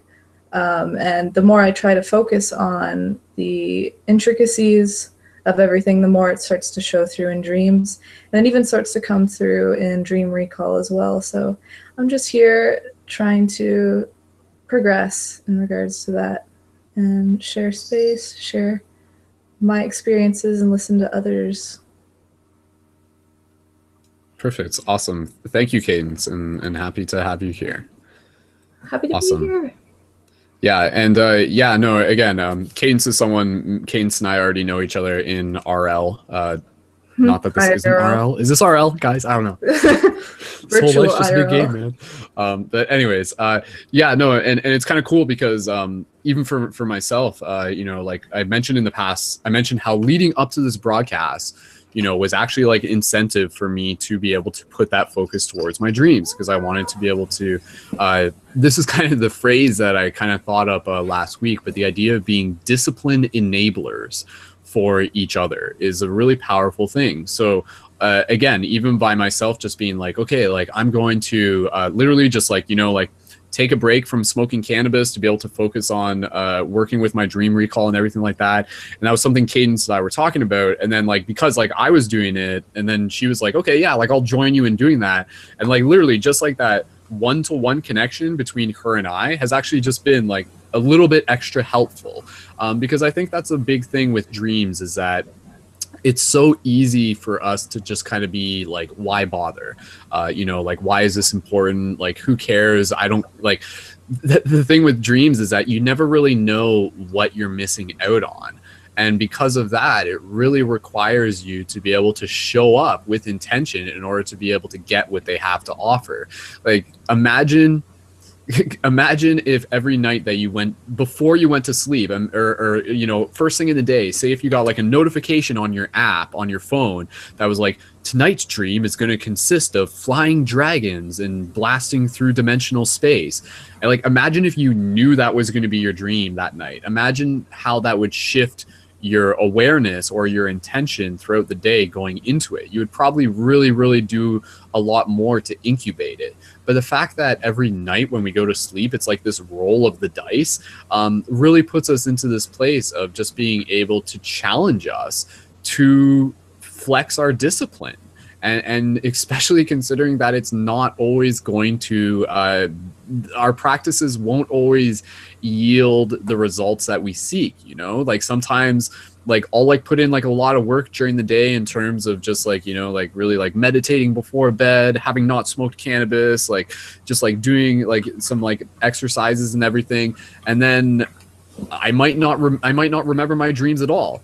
But even still, that in itself is a lesson, because what the universe is doing there, from my perspective, is kind of testing you. It's really testing you. It's going to test you, and it's going to see like, okay, like we know you're working hard, Brendan, but what do you do when you work hard and you don't always get what you want? Are you going to quit right away? Or are you going to keep going? Because it's still going to come. It still will come. There still will be something there. And just because you don't get it the first time doesn't mean that it's not going to be there at all. But sometimes that happens with people, where they start really becoming interested in their dreams and they don't receive results right away.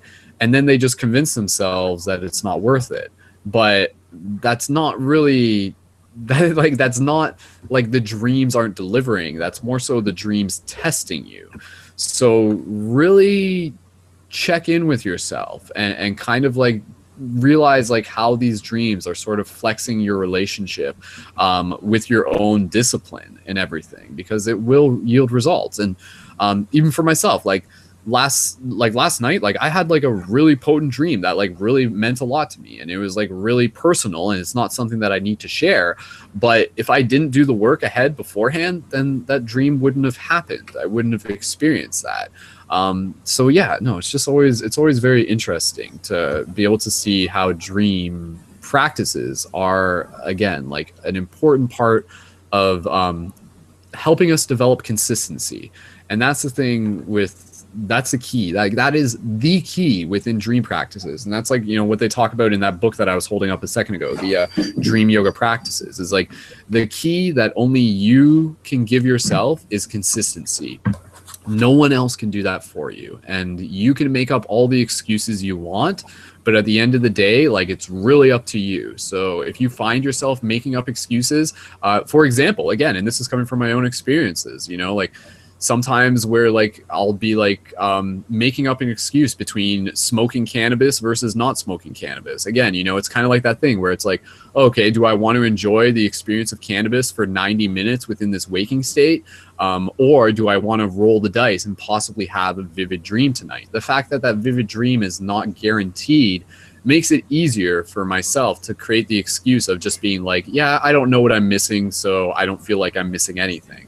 But on a soul level, what are we missing? What are we missing out on? So just think about how much more we can be present within our dream space. And again, how those experiences will help give us more insight and will help level us up, literally level us up within this game. So if you're looking to like double your XP, then pay attention to your dreams, because that's one way to do it. So okay, keep passing, talking, sticking around. We're going to pass it to Anna, and then from there, let's just open up this conversation. So I just want to really be able to like let you guys jump in and again, just kind of like tips, practical tips are always something that we want to get back to. We can go over some basics about like lucidity, how to work towards it, or just anything else that you guys want to share.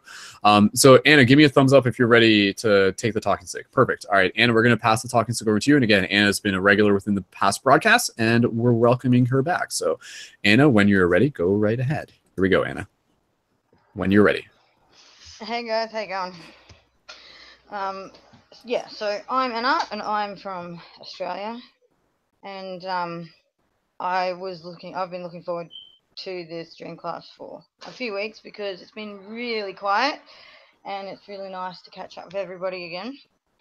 And yeah, as far as dreams are concerned, I think for me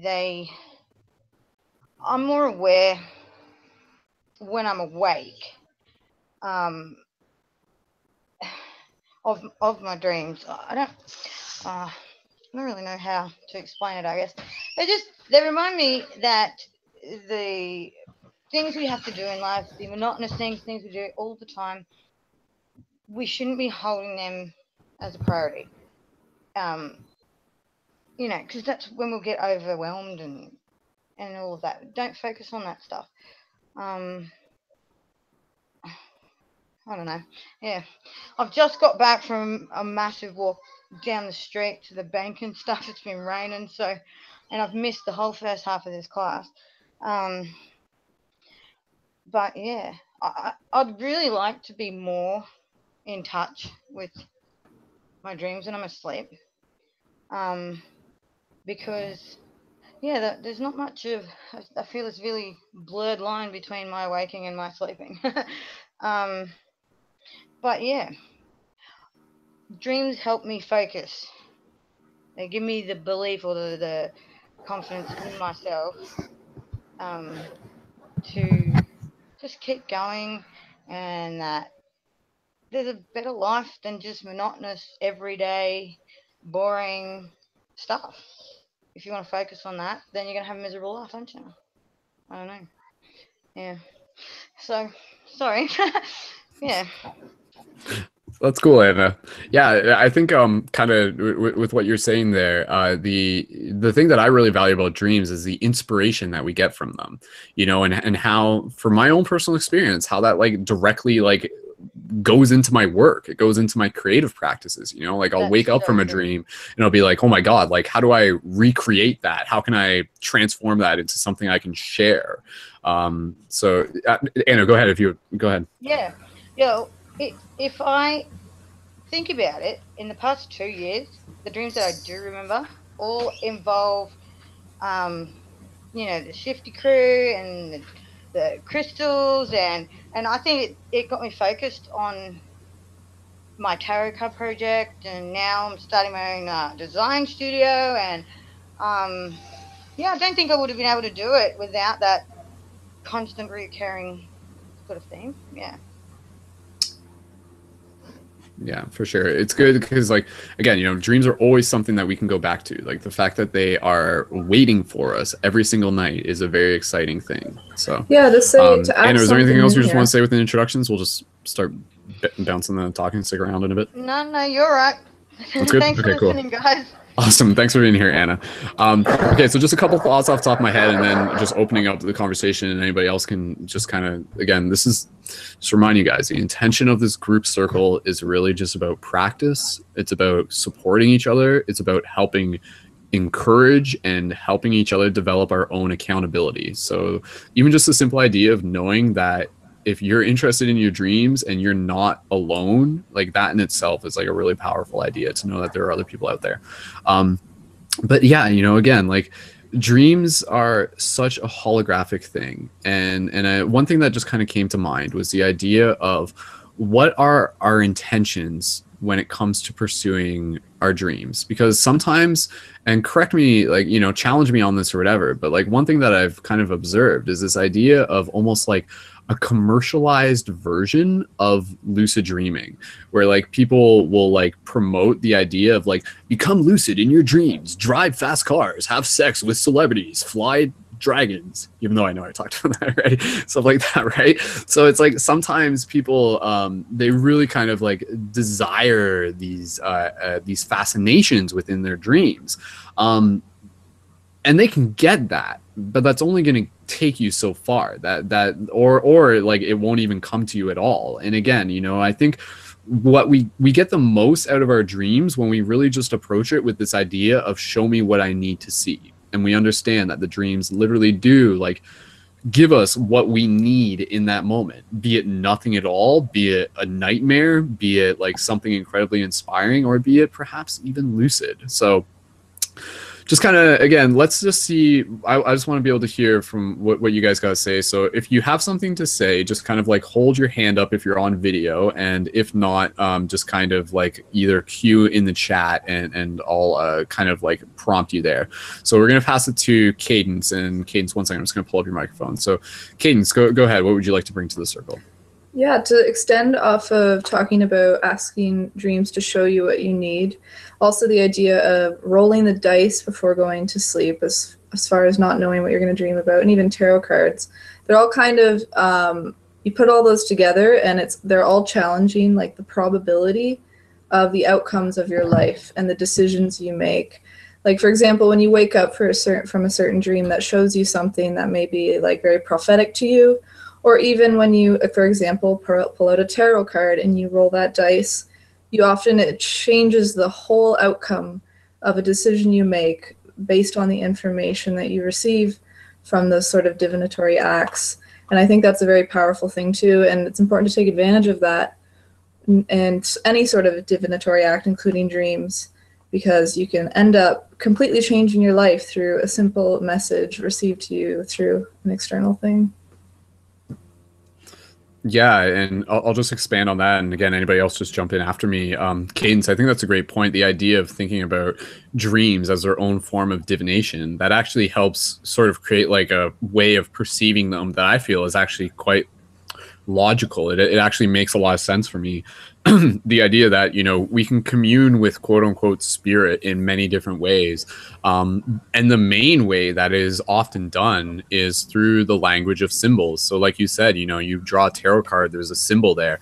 You have a dream, there are symbols there. What are those symbols representing? And that's why when we begin to study the symbols and the language of our dreams, we can actually begin to evolve the conversation that we're having with them. So, you know, regardless of where you are, you can almost kind of imagine what it would be like to be like an adept dreamer who every night they would go to bed and they would have like some foresight.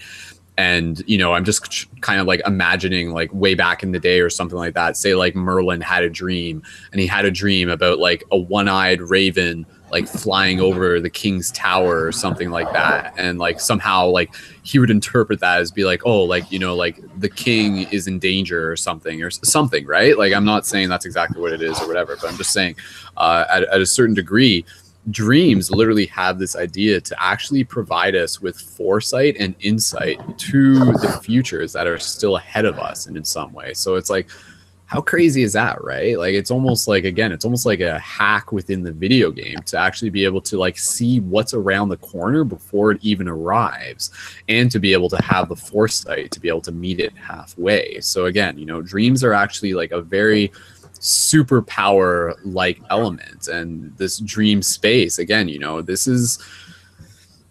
it's what is it, right? So maybe I just want to check in with Jarrell, because I know you've got just a lot to share. And again, Devin, any of you guys just want to jump in, and Sangeeta at any point. Sangeeta, if you want to say anything, just give us a wave and we'll let you jump in. But Jarrell, I'm just going to pass over to you. And again, this is all just practice. Let's see where this goes. So okay. This is a dream right now.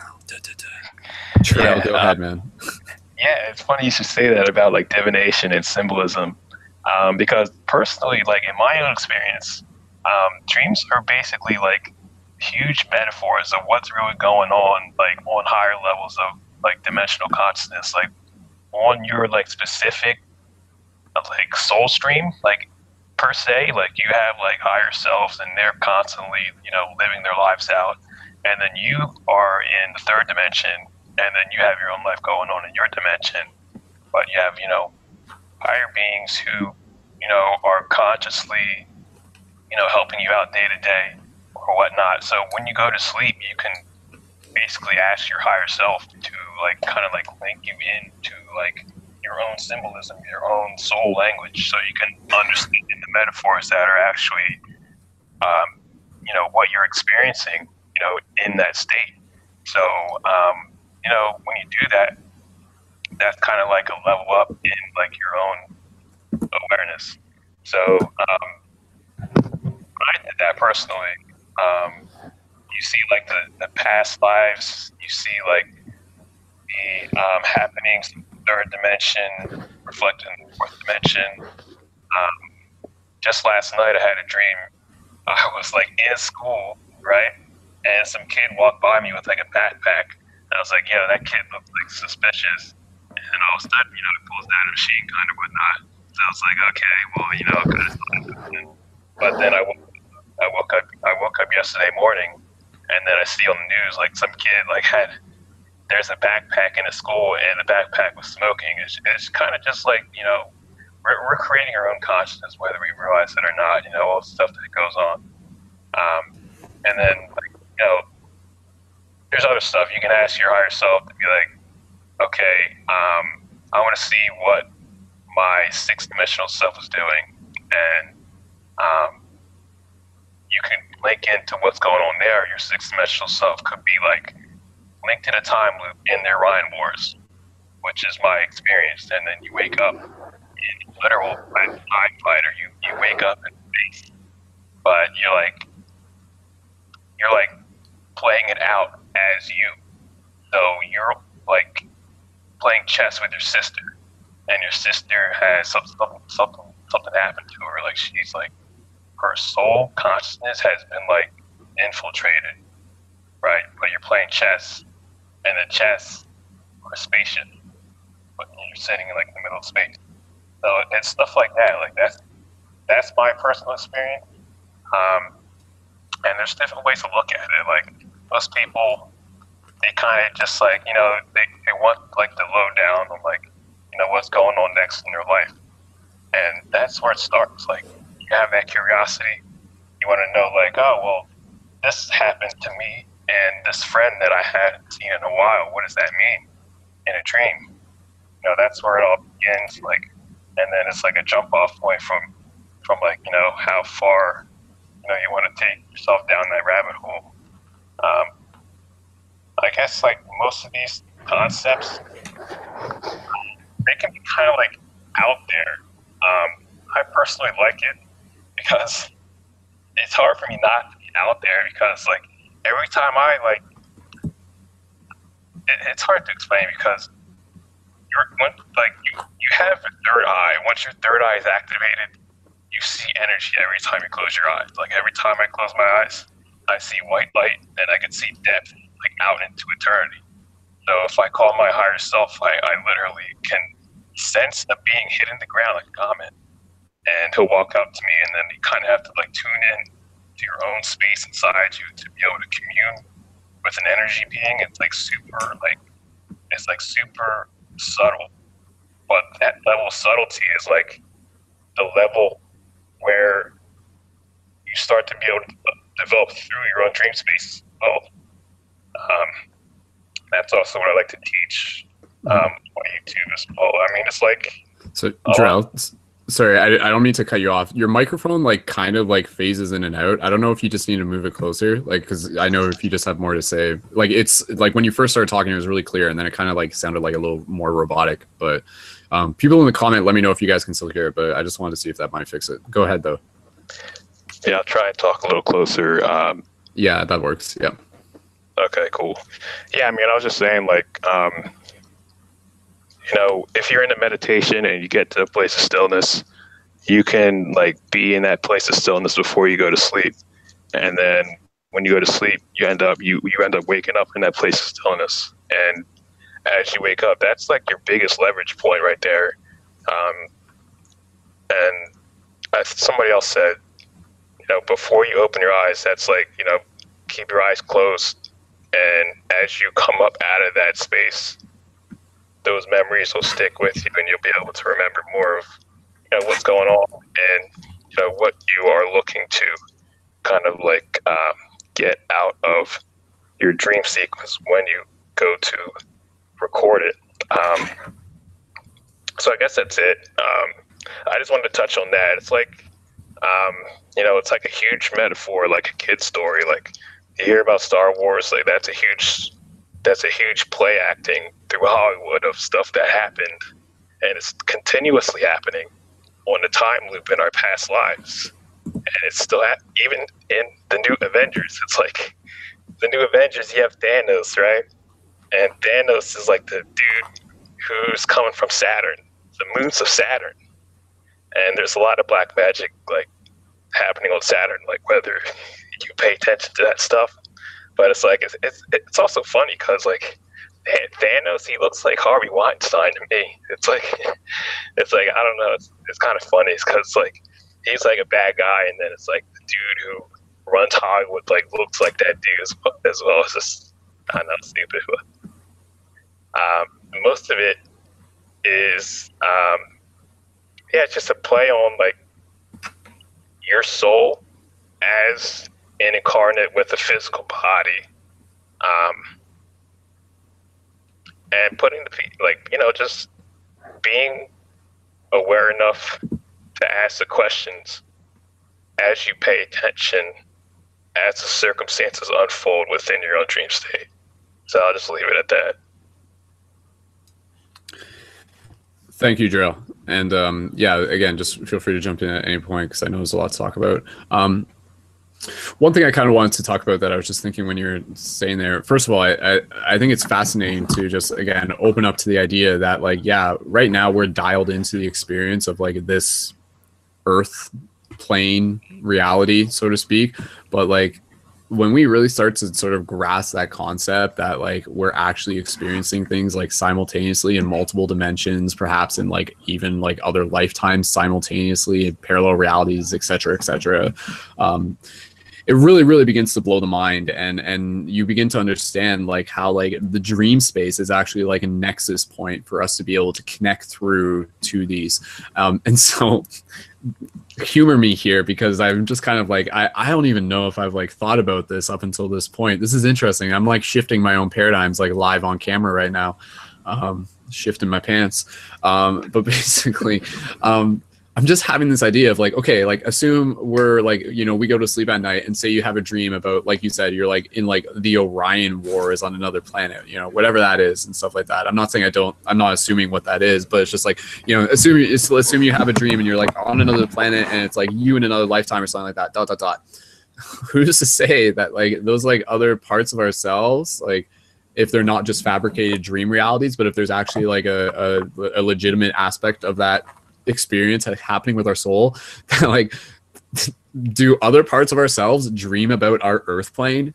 You know, I'm just, like, imagining, like, this, like, kind of, like, almost humorous perspective of just, like, us on another planet on, like, you know, like, in, like, the Syrian star system or something, and we're, like, in a city and we go to sleep at night and we're just, like, have a dream, and we're just like, yeah, it was, like, this, like, weird dream, and I was just, like, driving this, like, thing, and it had wheels, and I was, like, stuck in traffic or something, and I think I was, like, going to, like, a job. Like, what the hell's a job? Like, what? That was so weird. And I was, like, grocery shopping or something, or, like, I don't know, just the idea just kind of really amuses me. But it goes back to this idea of, is the dream space that we are experiencing, is it a nexus point for multiple aspects of ourselves to sort of, like, come in through? So as much as we're going into the dream space, there's other parts of ourselves that are coming into it from other sides and kind of, like, connecting, like I'm like a Mandela in that sense. I'm just kind of opening myself up to this thought and stuff like that. But it's yeah, it's really fascinating. And again, you know, just connecting into that bigger idea that, like, within dreams, we have the ability to literally transcend time. Like, literally the idea that, you know, this body that we have here, I observe it as, like, this form of, like, advanced spiritual technology. Like, it's not something that literally just grew on Earth. Like, it's something that is, like, millions and millions of years older. And dreams are, like, almost like an engineered element to it, specifically created to be able to connect us into that, like, hive mind. And then it goes into this other idea of, and this is kind of what, Jarrell, you're kind of talking about, in a sense, the idea that, like, the dream space is a shared space. And this is something that, like, a lot of the Aboriginal cultures and everything talk about. They talk about the idea of dream time. They talk about the idea that the dream space is literally a community space. So when you are going into the dreams, it's not like you're just going into your own little pocket that is localized within your own brain, but it's more so like your brain is like an antenna that's, like, sending and receiving a signal that's connecting into basically like an internet. It's essentially equivalent to what we recognize as the internet, or like a version of the internet plus, like, advanced virtual reality, so to speak. But yeah, the idea of like shared dreams and everything like that. Anyways, I know there's a couple ideas there, but just going back to just some of them. Devin, I saw you comment just in the chat. I'm just curious. I just want to pass the mic to you. If you just kind of like, you're saying like, wow, to the idea of our parallel reality versions of ourselves, like dreaming about us and stuff like that, and vice versa, sort of thing. So it's like, it's crazy, right? Like our other parts of ourselves literally like affecting us here, and our us here. It's all so intertwined, man. Like the past is affecting the future is affecting the present. We are affecting ourselves across multiple dimensions and across multiple lifetimes all at once. And yet from the illusion of where we are, it seems incredibly simple. Yet when you start to pull back the filters, you realize that this reality is much more hyperdelic, and it's meant to be, it's meant to perceive to be simple, because if we were aware of how hyperdelic it was, we wouldn't really be able to function how we do. But that's part of the journey of awakening through the amnesia and awakening within the dream. So this too is a dream. Devin, I'm going to pass it over to you, man. Any thoughts you got on that, or just new ideas? Feel free to bring those in. Go ahead, man. Yeah, like that's kind of like me being an empath, and me having like my awakening. It was like a really sudden awakening. I became too conscious too fast, and even still now, like I can meditate for only so long, and it'll be beautiful, right? I'll be able to commune with spirits, but to my actual body, it'll be like extremely overwhelming.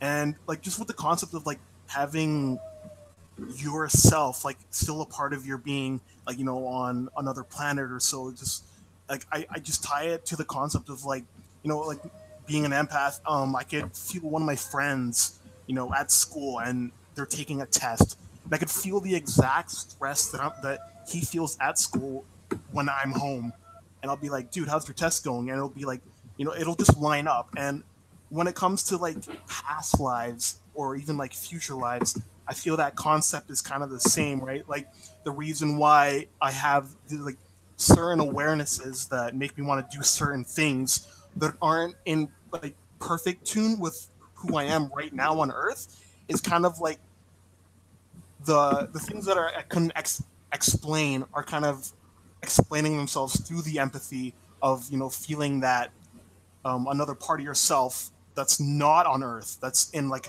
another dimension or so to speak, right? So that's why I said wow, because I'm like, holy, that kind of just clicked with me. Like that's I just feel like I heard the truth, and I was like, okay, yeah, that's a really big possibility of what's happening. And so just like being with like overwhelmed with like my own consciousness per se, I feel like that's like one of the answers I was looking for. So yeah.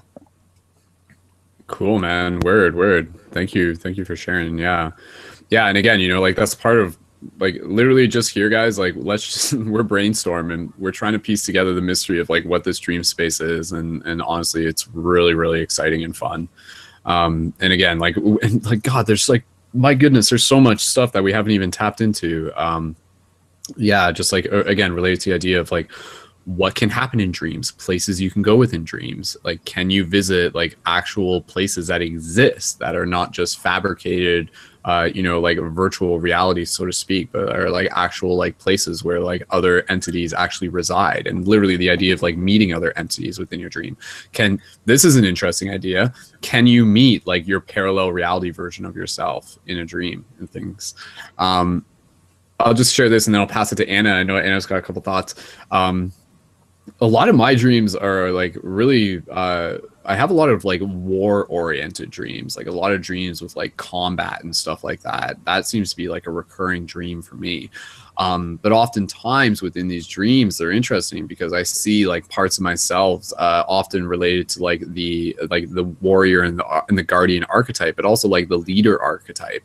But yeah, I've definitely had like trippy dreams. Like I had a dream like not too long ago, and it was like, I can't even explain it because I can't fully remember it, but I just remember the feeling of it. And it was just like really epic and futuristic and war oriented. And so it's just like, where is this coming from? Right. And it opens up to the idea of just like, you know, is this just a dream, or is this like an echo of a parallel reality or something like that? But again, it's not even so much of just being fascinated by it, but it's like, how can I integrate that back into this reality? And that's sometimes a little bit of a challenge, but that's why it's worth sitting with and sort of reflecting on, like, you know, why did this dream show itself to me, or what was I seeing within this dream? Anna, I'm going to pass it over to you, and you have some ideas that you would like to share. So let me just pull up your microphone, and Anna, when you're ready, go right ahead. Yeah, thanks. So I just got to thinking like that our subconscious, or the part of us that is conscious during a dream, is so separated. Like, think of it as a monk or something, you know, like it is not affected by our waking states. It doesn't have to worry about the foggy bit. Its only job is to think and gain wisdom and gain understanding. And so if we are having a dream and something stands out to us, then that could be our consciousness going, ping, I figured that out. There's another quest journal to go on my bookshelf. And let's move on. You know, like, it's not a subconscious, or that part of us during a dream. It's not. It's just moving forward, just constantly moving forward. Yeah, I don't know. Like we may think we don't know something when we're awake up, but our subconscious does. And so I guess if we can, you know, connect with it, be aware, be lucid, have a conversation with it, then we'll gain some knowledge out of it. Yeah. Cool. Thank you. Thank you, Anna. Cadence, you had a point? I'll pass it over to you. Just adding on to Anna, I think she's making a good point there as regards to, it's almost like a dream is like a train of thought, and the idea of you're not getting stuck in the past in a dream. It's not like the sometimes everyday reality, you kind of get stuck in not living in the moment and sort of being stuck in memories, being stuck in repetitions. Dream, like she said, like a monk, it's like a dream. Living in a dream is very much in the moment, and I think that makes a lot of sense. Yeah. Yeah, and I want to be able to kind of segue things here to talk a little bit more about lucid dreaming and lucidity within the dreams, and, you know, what is actually happening there. And I think it's important to kind of acknowledge that in the same way that we can be sleeping within our dream, that is often a thing that people are doing within the waking state as well. And we observe this, you know, people go through their entire days and they'll kind of be in essentially like a daze, like they'll be like within this kind of like almost like a hypnosis, so to speak, where they're kind of just like going through the motions, but they're not really fully present. Like, they're present to a degree, but they're not fully present. And again, so we kind of see that within this waking state, and we observe it within ourselves when we go to sleep sometimes, where it's something that, unless attention is brought to it, it seems to continue. So sometimes, like, we need to be able to shake ourselves, or we need to have some sort of practice or some sort of regimen or some sort of ceremony and ritual to be able to help develop and, you know, create space for this awareness to be able to be incubated and to be able to become more of a common thing. So that can be waking up in the morning and doing a little bit of stretching, having a glass of water, listening to the birds, paying attention to your environment, paying attention to the feelings within your body, doing some reflection, writing things down, being present with your breath. Like, all of these little things are things that are going to help you become more like centered in this present moment. And then again, as we develop these practices within our waking state, part of the idea is that eventually that will also become more common within our dream state. So if we're really interested in the idea of lucidity in the dream space begins in the waking state. It really does. And so that's why we have to be able to begin developing those habits.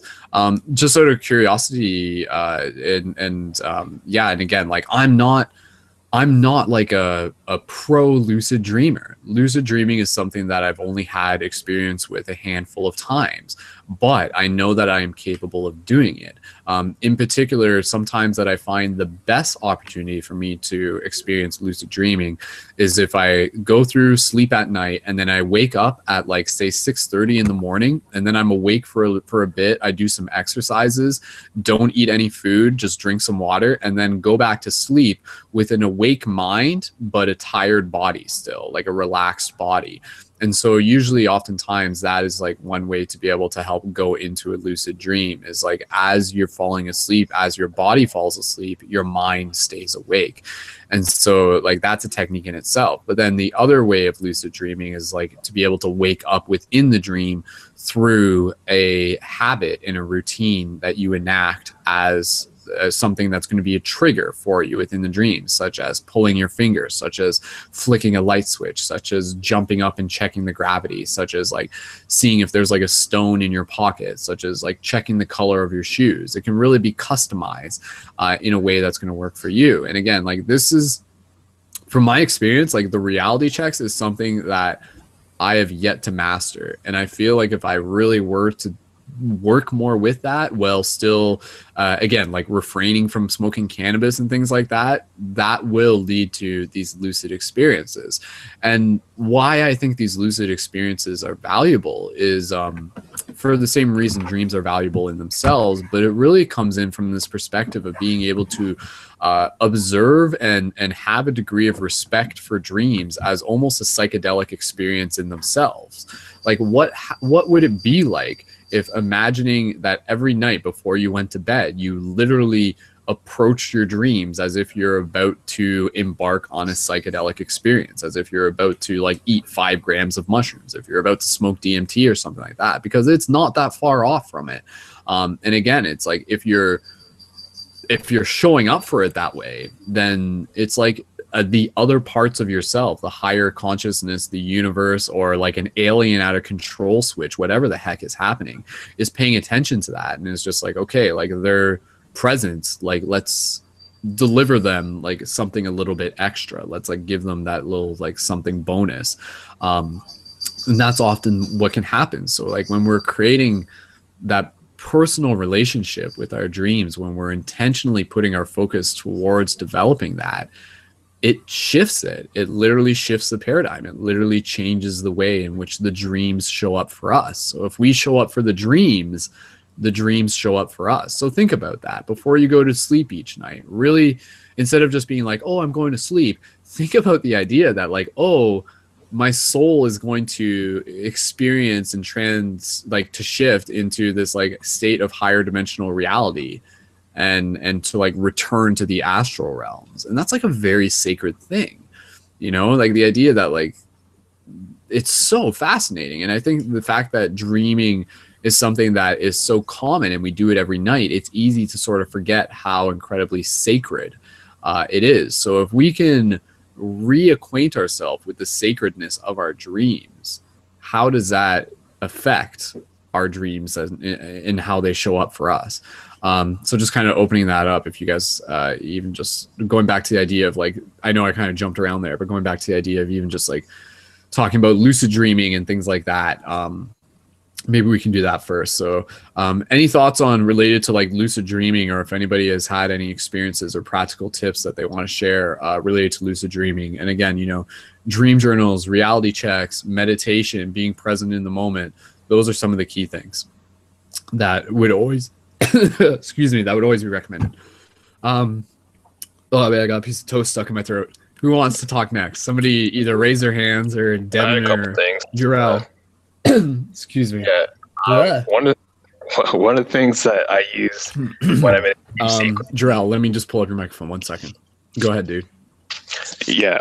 One of the things that I use when I'm in a dream sequence and I'm like coming out of it, I'm getting more conscious, and I'm realizing that it's a dream, is like, for me, like I always wanted to do a backflip in 3D, like in third dimensional reality, like, you know, normal life. So if I can do a backflip, I know I'm dreaming. So I'll do a backflip a couple of times. I'm like, oh, okay, you know, I'm here. Like I'm in a dream. This is a dream. This is a dream. This is a dream. I affirm that. and then you're free to do whatever you want. Like once you know like what a dream is for you, there's no limit. Especially if you study that, if you study your own physics, if you study the physics of the universe, if you study like how your higher selves are you and how you can visit them in a dream, or you can be aware of how they could already be in your dream sequence. That's huge. Like when your higher self like appears, because they're in your dreams. Your guides are always in your dreams, at least from my experience. All this is from my experience, you guys. Kind of, just formulate your own truths, of course. You're like, when you're dreaming, like it's kind of like a learning experience for you and for your higher self. So you see them there and you kind of like want to pay attention to the sequence and to how they're appearing to you. The first time I like saw my higher self in a dream, he was a kid and he was like floating on a cloud, like literally like just chilling, like just floating there. I'm like, what the hell is this? Like what is this? Like it depends where you're at. Like you have to kind of like use your own will to will your own sacred space from your soul to clear out all the clutter from where whatever you're experiencing in a dream. It could be like just like another normal day like you have in physical reality, or it could be like more of like something that is an agitative circumstance, which unfortunately happens in a lot of people's dreams. So when you pay attention to who you're coming to yourself with, like because your higher self is you, that's literally like the same, aspect, except it's just a higher version of yourself. You have to like match that. So like dreaming as a kid, that's huge, because no matter what happens to you in a dream, like you're just chilling. Like you're just gonna be like, oh yeah, that's that. Oh yeah, that person's like that. Oh yeah, I don't care. Let's go do this. You're kind of like a kid, and you embody that free spiritedness, and you start to create like your reality around you, and it's a lot easier to get lucid that way. It's a lot easier to get yourself out of a maze if you're in a dream that way.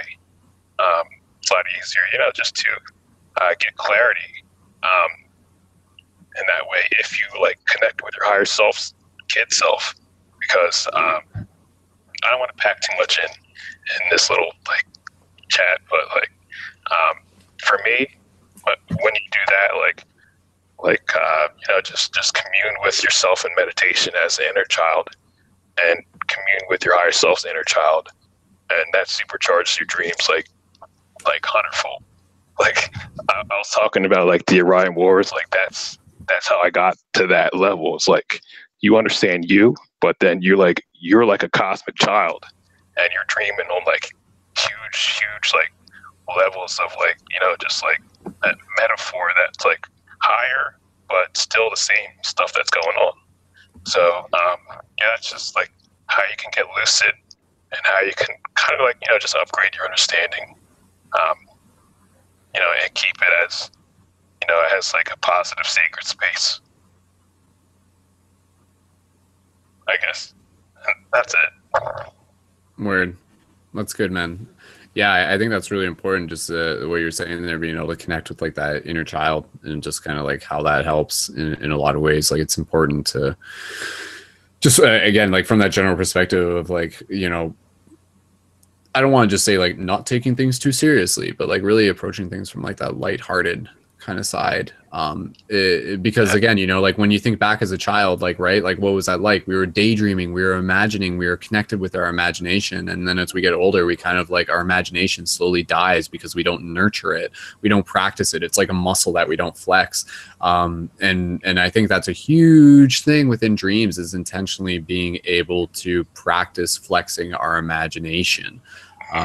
In a lot of ways. Yeah. So then we can imagine things as we're dreaming, and especially when you're lucid. Like theoretically, that could be a thing where like someone might become lucid, like just say they might, and then if their imagination like isn't good, so to speak, or isn't like sort of like conditioned, then they might just be like, I have no idea what I should do right now, or something like that, But like if your like imagination is like already like vivid and you're just like, all right, let's like spawn a Stargate in front of us and let's like warp to the pyramids and like let's like go inside the pyramids and let's go talk to Morpheus or something like that, right? So you kind of have to create your quest inventory ahead of time, and your quest inventory is literally like not even just your inventory, but like your skill set, your moves as like ideas and everything. They're concepts that you can flex and that you can play with. And so that's where like reading other books, listening to other people's dreams, watching anime, watching movies, these are all beautiful things that can start planting seeds for,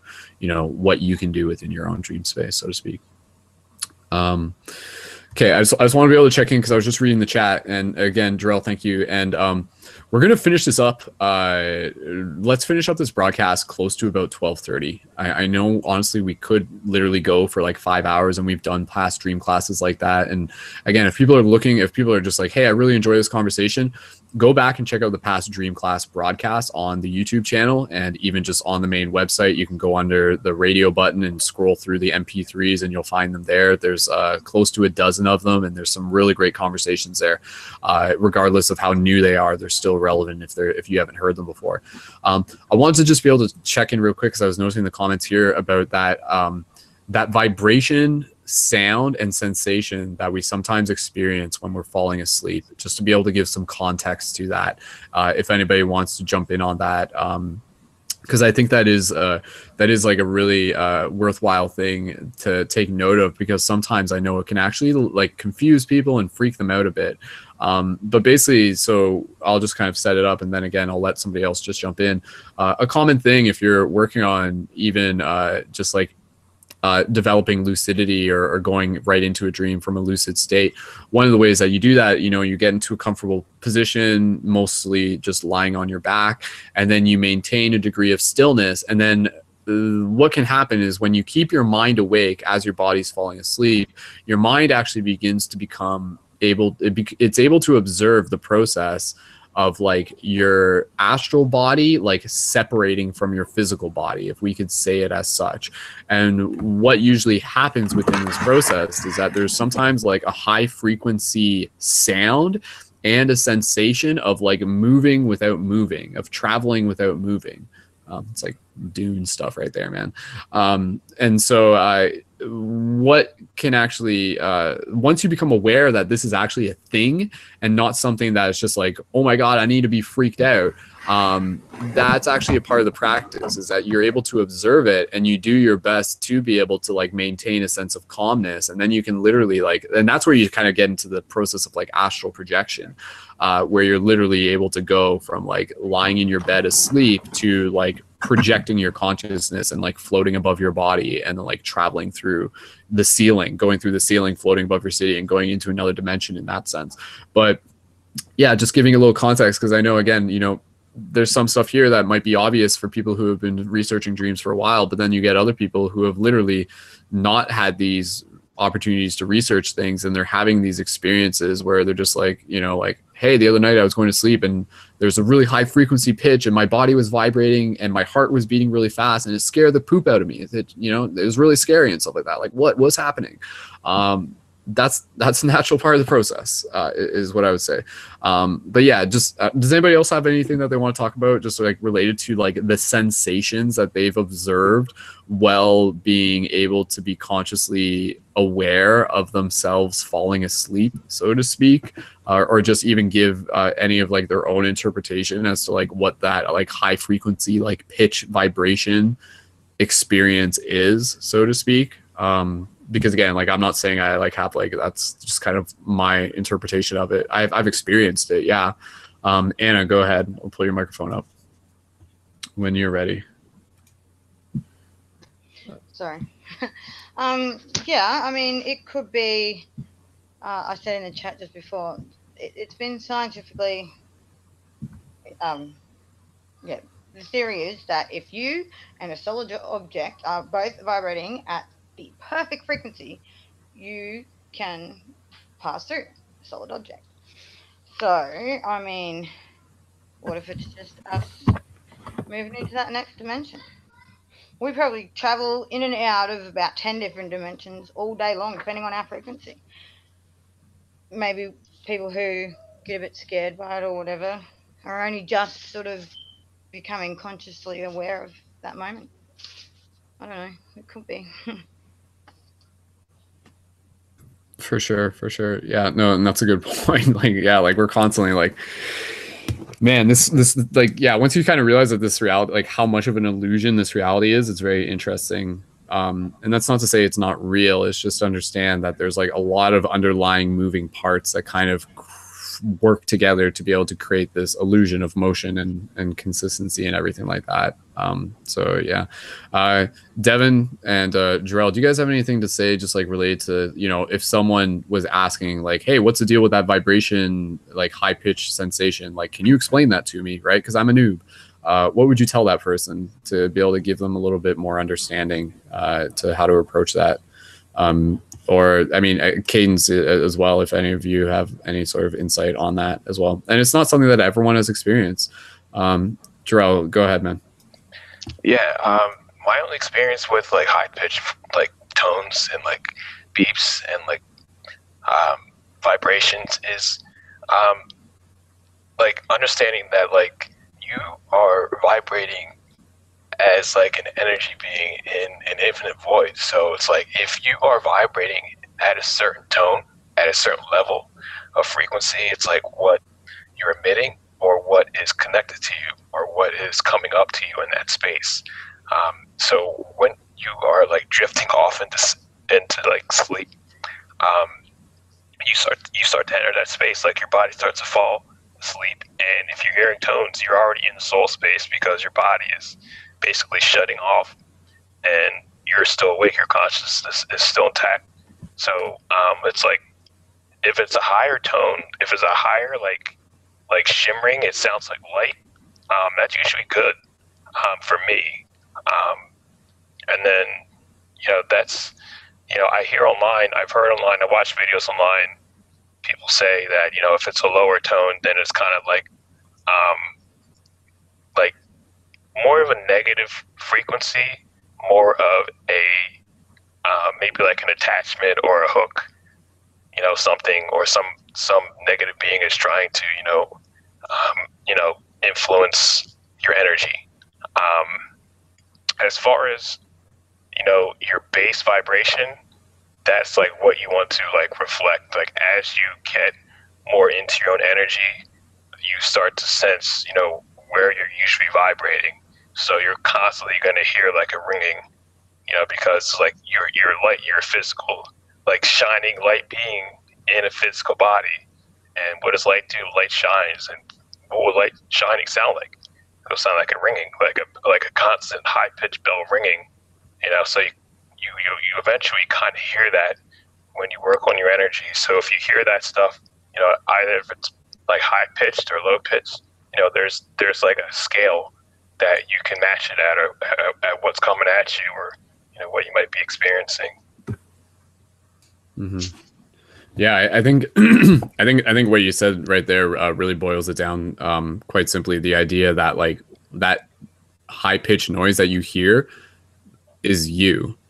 Like that's literally what you're hearing. You're like hearing your own energy body. You know, again, we often think of ourselves as like these physical bodies because that's what we commonly identify as. But like as we kind of transition to that dream space, we're kind of like entering beyond the physical. So our awareness and our ability to like sort of like hear things also begins to enter that space. So yeah, like it's really interesting to think about that like that high pitch frequency is literally like your body vibrating that you're hearing in that moment. So it's trippy. Okay, guys, we're getting close to the end of the broadcast. I just want to be able to take the talking stick and pass it around one more time for anybody else who might just want to share some final suggestions, practical tips that they might want to share with people tuned into this, or even just expressing any gratitude. And then we'll just go into a quick closing meditation, and then we'll wrap this broadcast up. Again, you know, just in terms of the practical tips for those of you who are tuned into this, first of all, thank you. That in itself is already a step. That already is giving you some experience points there that are going to help level you up simply by showing up and showing interest in this topic. The universe does take notice to it. And so again, some of the practical tips that I would suggest off the top of my head, the number one being practicing your dream journal, your dream recall. So having that dream journal right next to your bed and writing down your dreams first thing in the morning. And in combination with that, that means not getting up too fast in the morning. So when you wake up, really giving yourself a few extra minutes, if you can, to lay there in bed. And as Lacey was talking about earlier, almost kind of like going in reverse order of your dream and replaying it backwards and going from like everything you can remember. And then as you develop this, you begin to reach more details, and then you can bring that forward, and then you can practice writing it down. So your dream journal can literally be writing it in a book, or it can be typing it on our computer, or if you can, sometimes from my personal experience, being able to orate it, being able to share it with another person is another way that really helps, being able to verbalize it. Anna's even suggesting drawing it as well. That's a really great suggestion as well. And again, you know, whether you're writing down just the details of your dreams, also keeping in mind that writing down the feelings that you wake up is another important thing. And so oftentimes when we're writing things down within our dreams, it may seem very mundane and pointless, but the intention behind writing down our dreams is to develop that dream recall muscle so that we can get better at being able to, again, continuously write down what has yet to come. So we practice writing down some of the mundane dreams so that when the really potent dreams come, we're ready for them as a student. So again, really thinking about this as a school, as a classroom, really paying attention to how we can show up so that we're taking notes, so that we're ready for when the pop quizzes come. And then again, like that is how we continuously graduate through this school as a soul. And why do we want to do that? Because it is about our own personal choice to be able to experience that is within our birthright, yet also it enables us to be able to show up in more ways for others in the community. It allows us to step into further aspects of ourselves, and it allows us to continue to invite others to ask these questions in their own sense. So as we continuously level up and connect further with our dreams, we are also inviting others to do the same so that they can experience this as well, because there's much more to this reality than meets the eye. There's much more to this reality than just the physical. And I think as more people begin to realize how deep the rabbit hole goes, they begin to become excited, and then that helps shift them out of apathy. Would be one of the things. So that in itself is a big way that how we can help change the world, by helping alleviate apathy, by providing people with an alternative. And the dream, studying dreams is, again, just like one dot that connects to a much bigger picture. And I think the topic of dreams is a great entry point for more people to become more interested in their own consciousness and metaphysics and spirituality and multiple dimensions and meditation and mindfulness and creativity. And again, their potential as dreamers within this dream, realizing that our thoughts create within this reality as much as they do within the dream, as we experience within lucidity. So other practical tips real quick. Again, practicing meditation. The purpose behind practicing meditation is that it's about practicing keeping your focus on one thing at one time. That's really helpful for when you're falling asleep, and you can keep your focus, say, on your breath. And then as you're falling asleep, that will help your awareness maintain wakefulness as your body falls asleep. And then that can lead into a lucid dream. It can also be something where like you can literally meditate within your dreams if you're at that state. Other things would be reality checks. Again, creating a pattern and a habit so that you're checking your awareness within this present moment, so it develops a habit so that when you're in the dream, you are also beginning to enact that habit as well, simply by just like questioning everything. Is this a dream? Are you dreaming right now? How do you know for sure whether or not you are? Check. Try jumping, see if you float. Try pulling your finger, see if it stretches. Try flicking a light switch, does it turn off? Try reading something. Try checking the time. Again, you do these within the waking state, even though it may seem almost humorous and trivial, not always because you think that you're going to jump and fly, but more so because when the time comes within your dream, is that when you try it and you do jump and fly, that will be the trigger for potential lucidity as well. So other things, just off the top of my head, again, going back to the idea of being aware of how cannabis affects your dream recall, if that's something for you. And it's not for everyone. Like, as in, like, some people say they smoke cannabis and it makes their dreams more vivid. Again, it's different for everyone, but there's a unique lesson there relative to what is, you know, your path. So if cannabis affects your dream recall, then there's a great opportunity to develop discipline there and to be able to experience the clarity of being able to refrain from that and how that feels for you. Other things, yeah, those are kind of like some of the main things. And yeah, dream journal, meditation, reality checks, diet would be another thing, exercise, all these things, healthy body in general, paying attention to like the stuff that you're putting into your body to allow your body to become like a more efficient electronic being, so that the signals can be sort of sent. So if you're like going to sleep with like a bunch of food on your stomach, oftentimes that's going to affect your dreams. Either you won't remember them at all, or sometimes people like eat food and it like gives them nightmares and dreams or whatever. So going to bed on a light stomach can often give more opportunity for better dream recall. That way, so the subtlety of the energy is not focused on digesting food, but rather that subtle energy can be focused on engaging with our dreams as well. So again, just moving into the conclusion of this broadcast, and then I'll just mention a couple things about the team Patreon and what's coming up within Paradigm Shift, and then we'll get into our closing meditation real quick. But just passing the talking stick around for one more time to, again, just any thoughts, tips, practical stuff, reiteration of anything that I might have said, and even just any gratitude that you want to share for this circle and for the community as well. So Cadence, Devin, Anna, and Jarrell, any of you guys who want to be able to share anything, feel free to let me know. And Jarrell and Devin, just unmute your microphones if you guys got something to say, and we'll do that. So does a hand up or anything if anybody wants to go first? No pressure. And again, it can literally just be gratitude. You know, if you just want to say like a thank you and stuff. Okay, Cadence, we'll pass it over to you. Go ahead, Cadence. Yeah, just another tip and trick, an idea before going to bed might be sort of inducing a sort of, I don't want to say a death, maybe more so an ego death before bed, and doing that by running through some of your greatest attachments, including people, things, your job, and sort of letting go of them before you go to sleep. Along with going through a meditation and clearing your mind.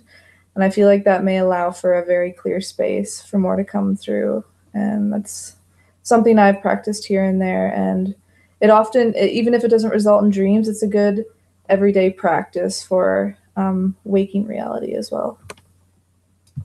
Awesome. Absolutely. Yeah. Thank you, Cadence. That's a great tip. Yeah. Again, just the idea of like, if you're going to sleep with a busy mind, oftentimes those thoughts can just like turn into your dreams. You know, if you go to sleep thinking about work, don't be surprised if you dream about work. So before you go to sleep, kind of like, you know, empty your trash bin, so to speak, or like, you know, just kind of whatever metaphor you want to use there. But yeah, I think that's a great way, you know, just kind of like clearing yourself before you go to sleep to make space for that. So yeah, Cadence, that's a great suggestion.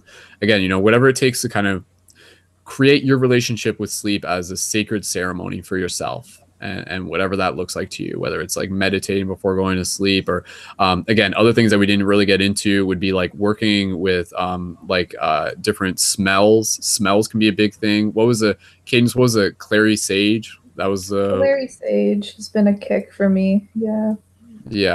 So clary sage would be one that Cadence is familiar that she can recommend. And again, these are things that you can like put on your pillows, and those can help with like being able to just like affect your dreams.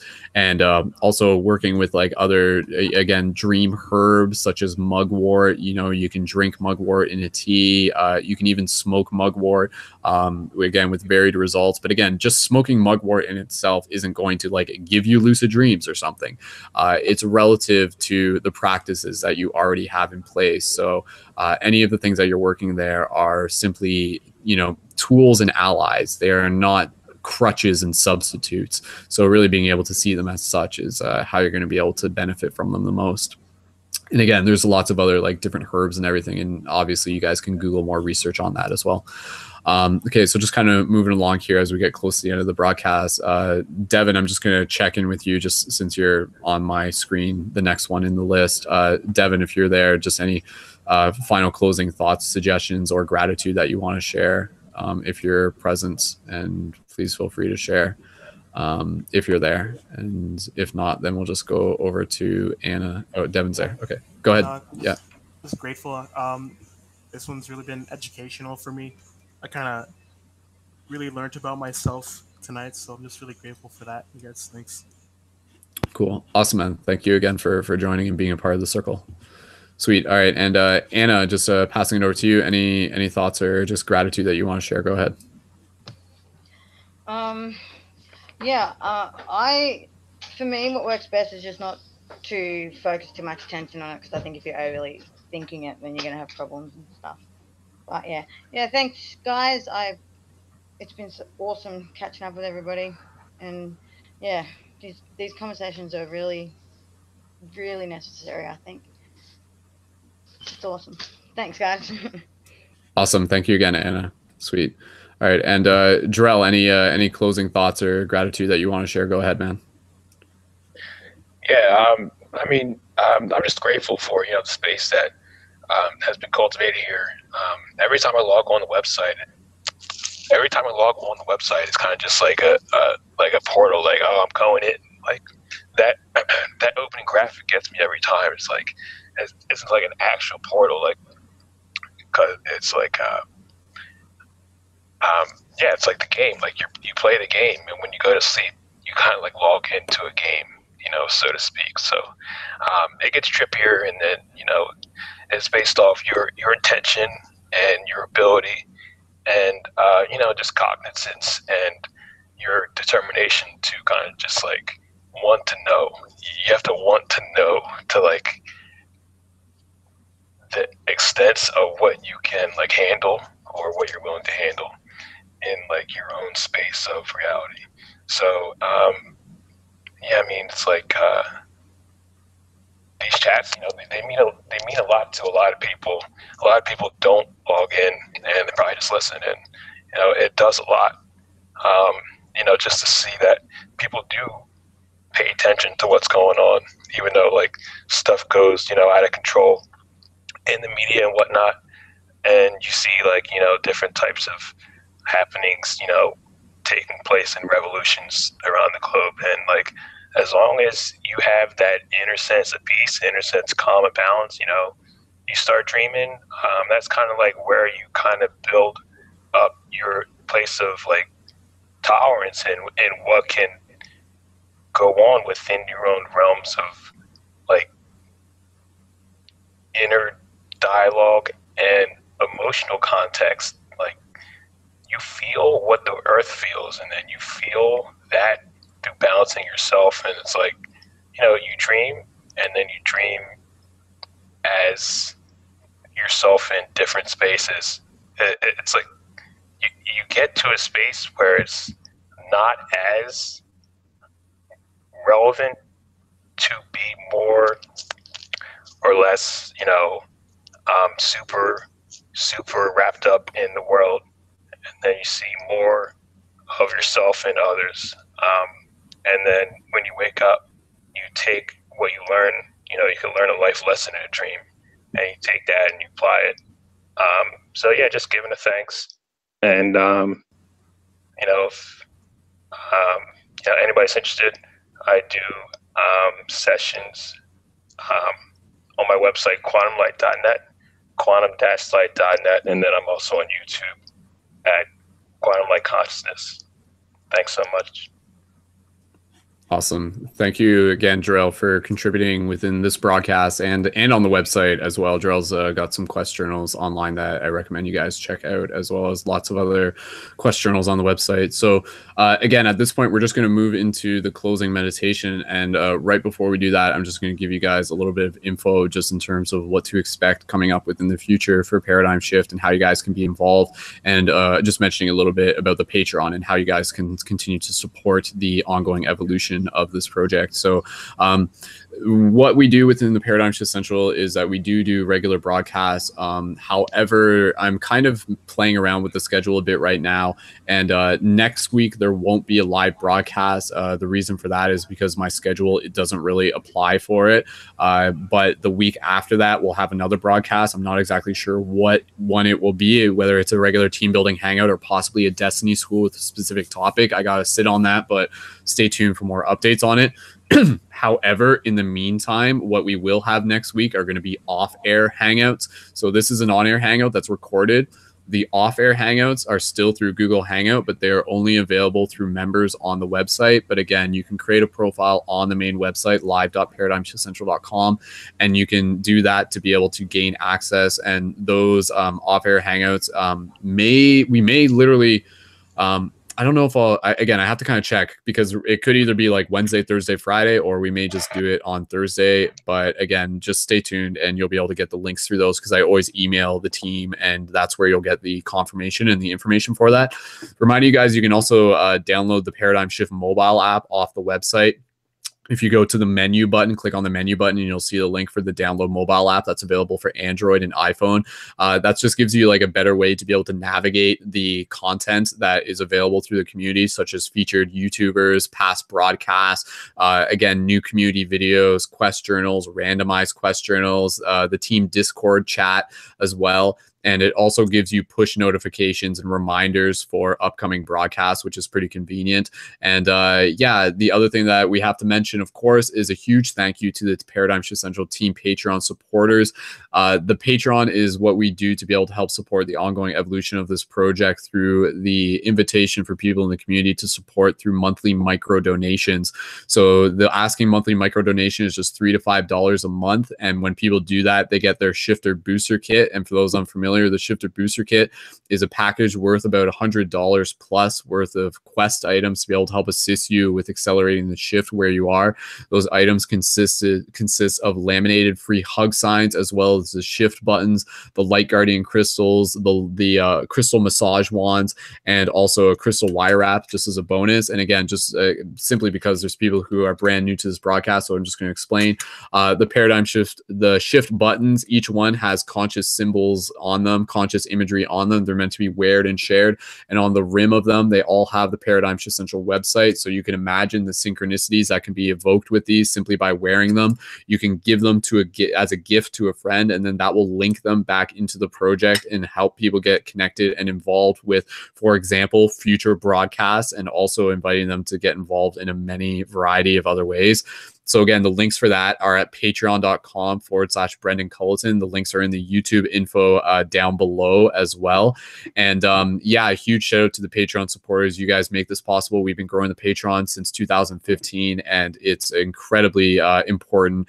And again, just reminding you that this project, what makes it unique and special, I feel, is the fact that it is readily accessible to people in the community, which means that the service that we provide for people is completely free. The Patreon is an option, and the people contribute to the Patreon because they recognize the value that we are creating for the community. But anybody who wants to be involved with future broadcasts can join completely for free. And again, that's just part of like how it works, because we want to be able to create that space for people to be able to join. And so again, other reminders real quick is just reminding you that you can get involved on the main website with future interactive broadcasts, with the team chat, submitting quest journals. Quest journals are the ongoing documentation of the shift from your perspective that we feature through the website, encouraging you guys to create your own conscious media, and we'll help feature it through the community.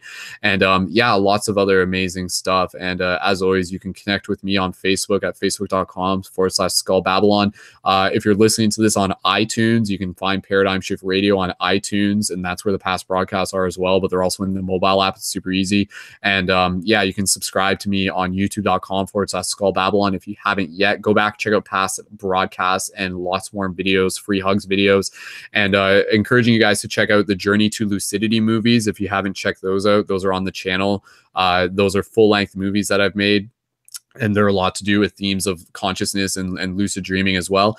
And again, last reminder, just encouraging you guys to go out there, connect with people in your community, do things like free hugs, plant those conscious seeds, be a mirror for other people's growth. That is helping accelerate the shift. That is a part of the game. That is your objective, to be able to plant those seeds and to be able to just make those connections, and reminding you that you can create a physical paradigm shift community where you are. You do not need my permission. You simply need your own. It is up to you. It is your choice. It is an open invitation. And again, those are just about regular open-minded discussion and meditation circles. So you just find a place to host them, invite people out, create a Facebook page, and then continue to do that. Go out, do free hugs, connect people to the community, and build the tribe, and know that you are already connected to the people who you have yet to meet. So it's a very powerful, simple, and effective tactic that has continuously proven. And again, it's something that you can do too. It's entirely up to you. So encouraging and reminding you to choose to be the change that you wish to see, and reminding you that by studying your dreams, it helps level you up within the game so that you can continue to become more of who you are. So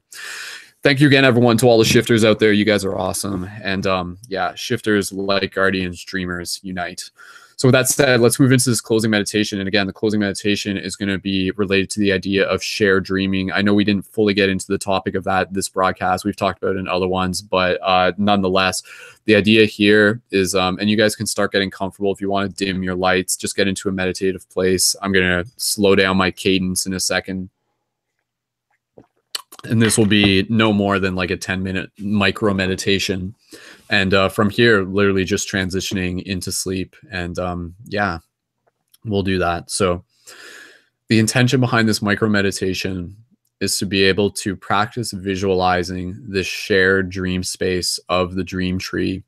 And the idea is that if you think about this, if you imagine this as you're falling asleep, if you become lucid in a dream, you have the ability to go to this place. You have the ability to teleport there. And there is already, since the many years that we have been doing this, there's already been people who have had their own experiences of going to this dream tree and meeting other shifters at this dream tree. So this is like something that has already yielded results, and it sounds really trippy, but it's pretty amazing in its own way. So let me bring up the graphic here, and again, just inviting you at this point to get nice and comfortable and joining for this meditation. So I'm just going to bring up this graphic real quick. 1 second. Okay, so for those of you who are watching on YouTube, you're going to just see the graphic that I have on screen here right now. And this is like the promo graphic for the dream class, but it's also a visual representation of the dream tree. So with that said, thank you again, everyone, for being here. Thank you for choosing to be here for this broadcast, for this experience here on Earth as a soul, as an extension of source, whatever you want to think of it as. Really just acknowledging and honoring the fact that you are here, and you are here for a reason.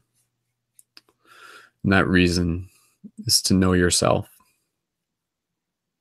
and in turn, to know the universe. Awakening to our potentials. So it's inviting you to get nice and comfortable. And from here, I'm just going to lead you through a simple visualization. And then from there, we'll conclude the broadcast. And so it is. So just relaxing your body, closing your eyes, and begin to connect with your breath. Gentle inhales through the nose. Gentle exhales through the nose or the mouth. Again, gentle inhales through the nose.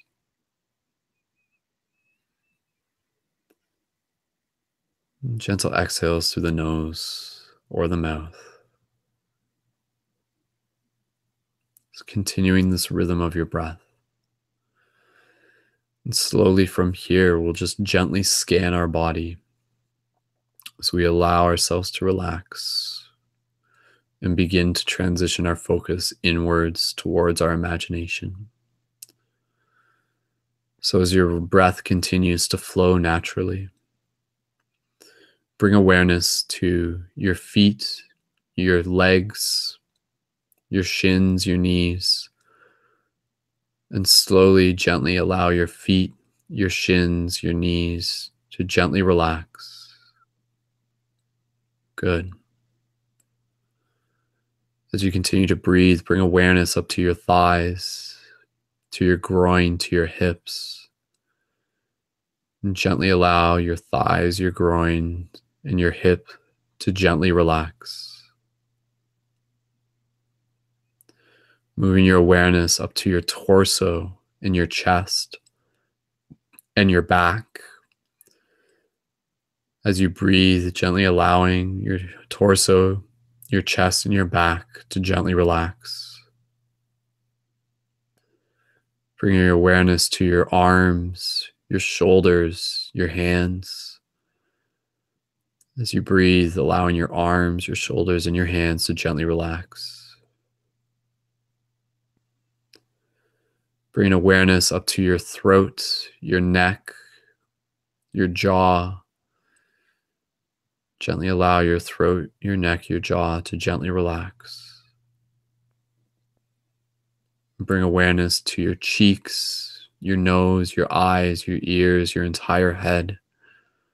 And gently allow your cheeks, your nose, your eyes, your ears, your entire head to relax. You feel this calmness in your body, your awareness on your breath. So you slowly begin to transition your awareness inwards. And in this moment, as you maintain stillness in your body, focusing attention inwards, gently begin by imagining yourself standing in a field and feeling the sensation through all of your senses, feeling the grass underneath your bare feet. What does that feel like? Feeling the air on your skin. Feeling, even just in this moment, the space around you as a whole. And as you stand in this field, you observe at a distance a tree that is as magnificent as you choose to see it as, this dream tree. And this dream tree, you can see, has already brought together many different people, many different shifters and dreamers from all across the multiple dimensions. And so you feel yourself being called towards this tree. And above this tree, you see the sigil, the paradigm shift sigil, this portal. You can think of it as a star, a compass, if you're not entirely familiar with it, floating above this tree, pulsating, emitting light like a beacon, sending out a signal, bringing people to this point, this nexus. And so as you feel yourself being called towards this tree, gently imagine yourself floating through the air within this space, feeling the air against your skin as you slowly levitate and move towards this dream tree. As you get closer, you begin to see people sitting around the tree in conversation, people dancing, people playing instruments, people giving each other massages.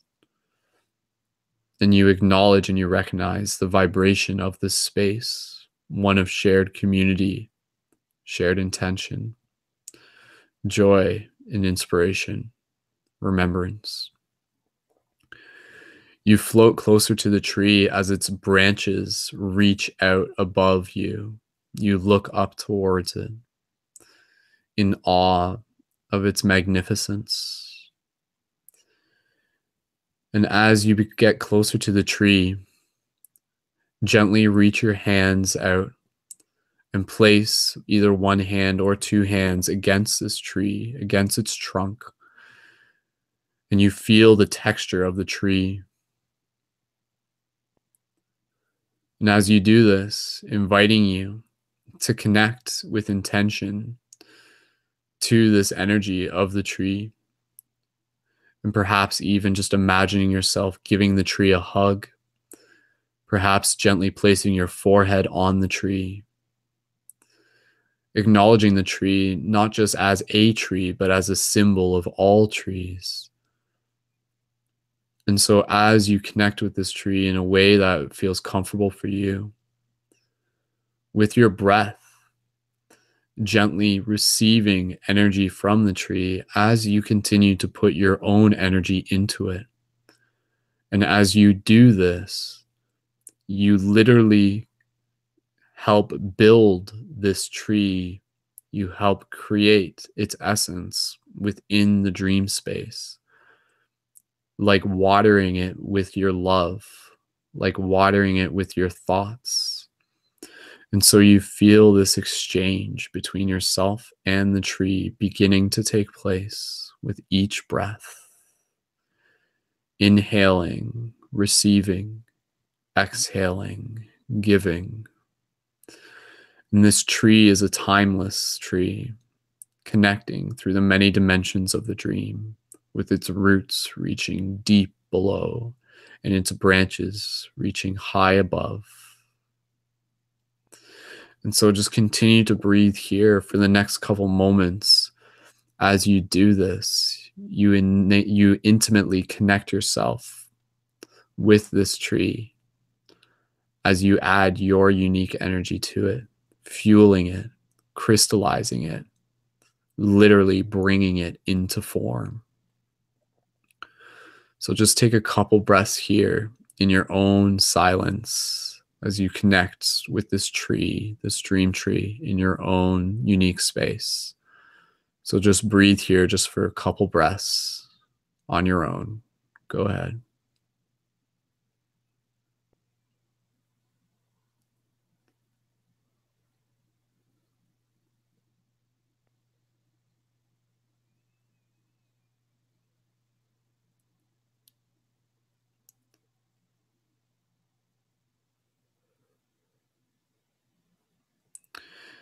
And as you do this, perhaps with your forehead against the tree or at least close to it, you begin to visualize the tree not simply as wood, but literally as light, made up of a million billion dancing microparticles constantly moving, acknowledging the tree as being alive in itself. And so slowly, at your own pace, staying here as long as you choose in a non-linear sense, beyond this meditation. When you're ready, you slowly conclude your hug, your meditation with the tree, as you give it gratitude, as you connect to it, as you connect to the feeling of it, so that you can remember this, so that when the time comes, you can return to this tree with the intention to be present for yourself, as well as to connect with those who share in this space together. Community, shifters, dreamers, light guardians. And so you take another look around you as you see people engaging in conversation, smile, and celebration. You remember what this space is like for you. And when you're ready from there, gently imagining yourself sitting with your back against the tree as you position yourself in a meditative spot.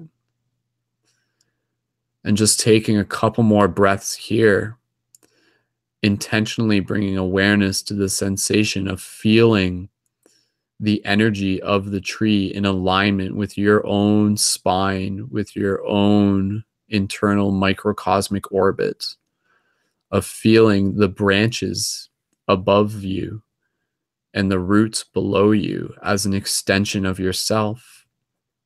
And so as you breathe here, you almost, in a sense, imagine yourself being the tree.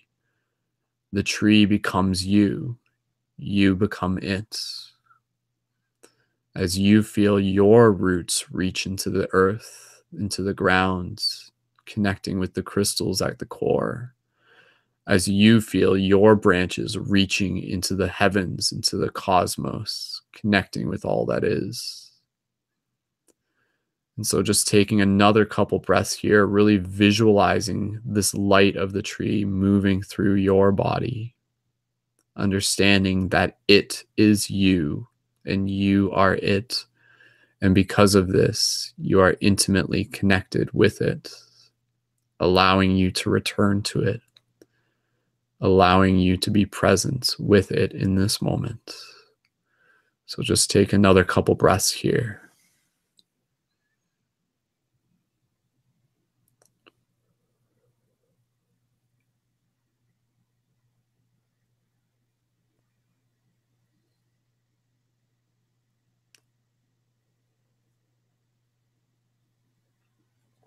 As you continue to breathe, imagining yourself still sitting at the base of the tree, observing again what this space looks like for you, looking up at the branches, seeing what they look like, perhaps imagining them even slightly more magical than before, seeing the chrysalis within the branches, the light emanating from them, the light emanating from you, the light that is you.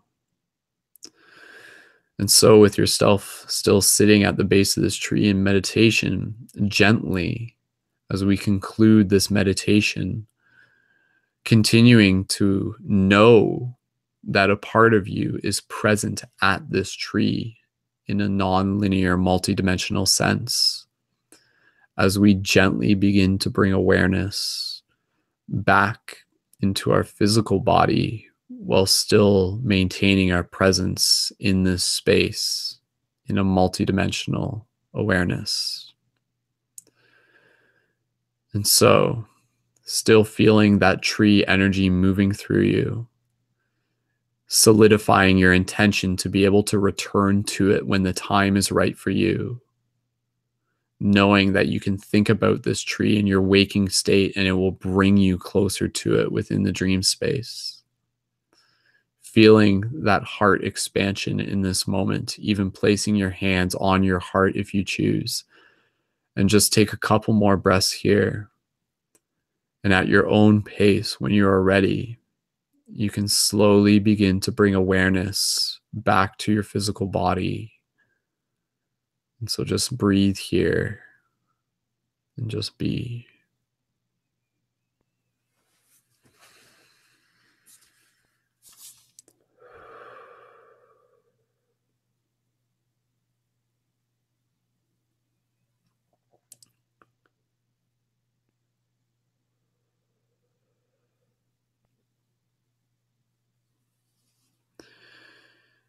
And as you conclude this meditation, still maintaining the calmness of your breath, gently, you can begin to bring awareness back to your physical body, still keeping the thoughts and the connection with the tree strong within your mind and within your heart, not just as an idea, but as a feeling of what it is, what it represents, and the connection it creates between yourself and all of us who listen to this, who are present.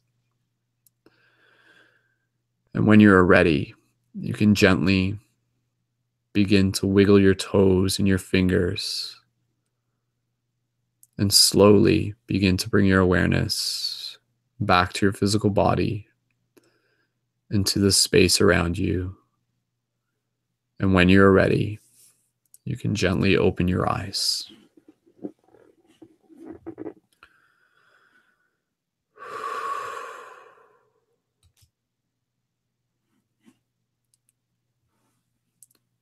Beautiful. Thank you, everyone.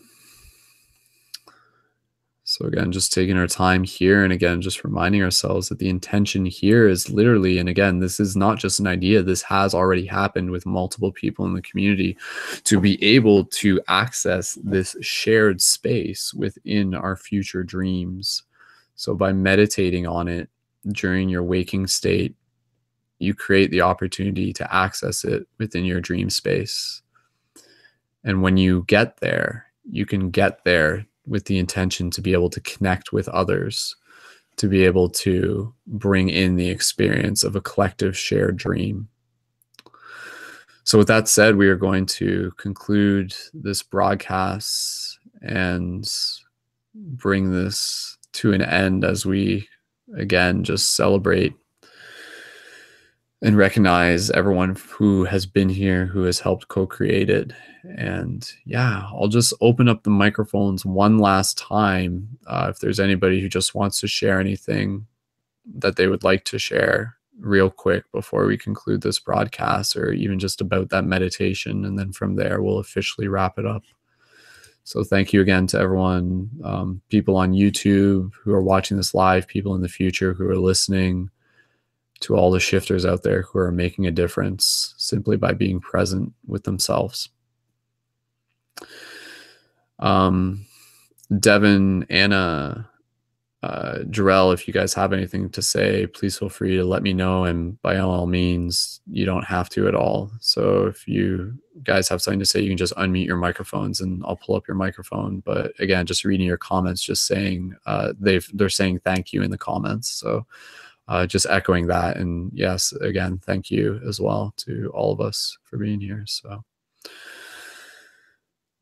looks like everyone's pretty quiet, and that's perfect. So let's take this quietness and transition it into our dream practices. If you happen to be listening to this later at night, then yes, just have a wonderful sleep, get some good rest. Tomorrow awaits, and dream well. So thank you again, everyone, for listening to this broadcast, for being present. Bonus points for you to reaching all the way to the end. Again, reminding you that there is a lot more happening within the Paradigm Shift community for you to be involved with.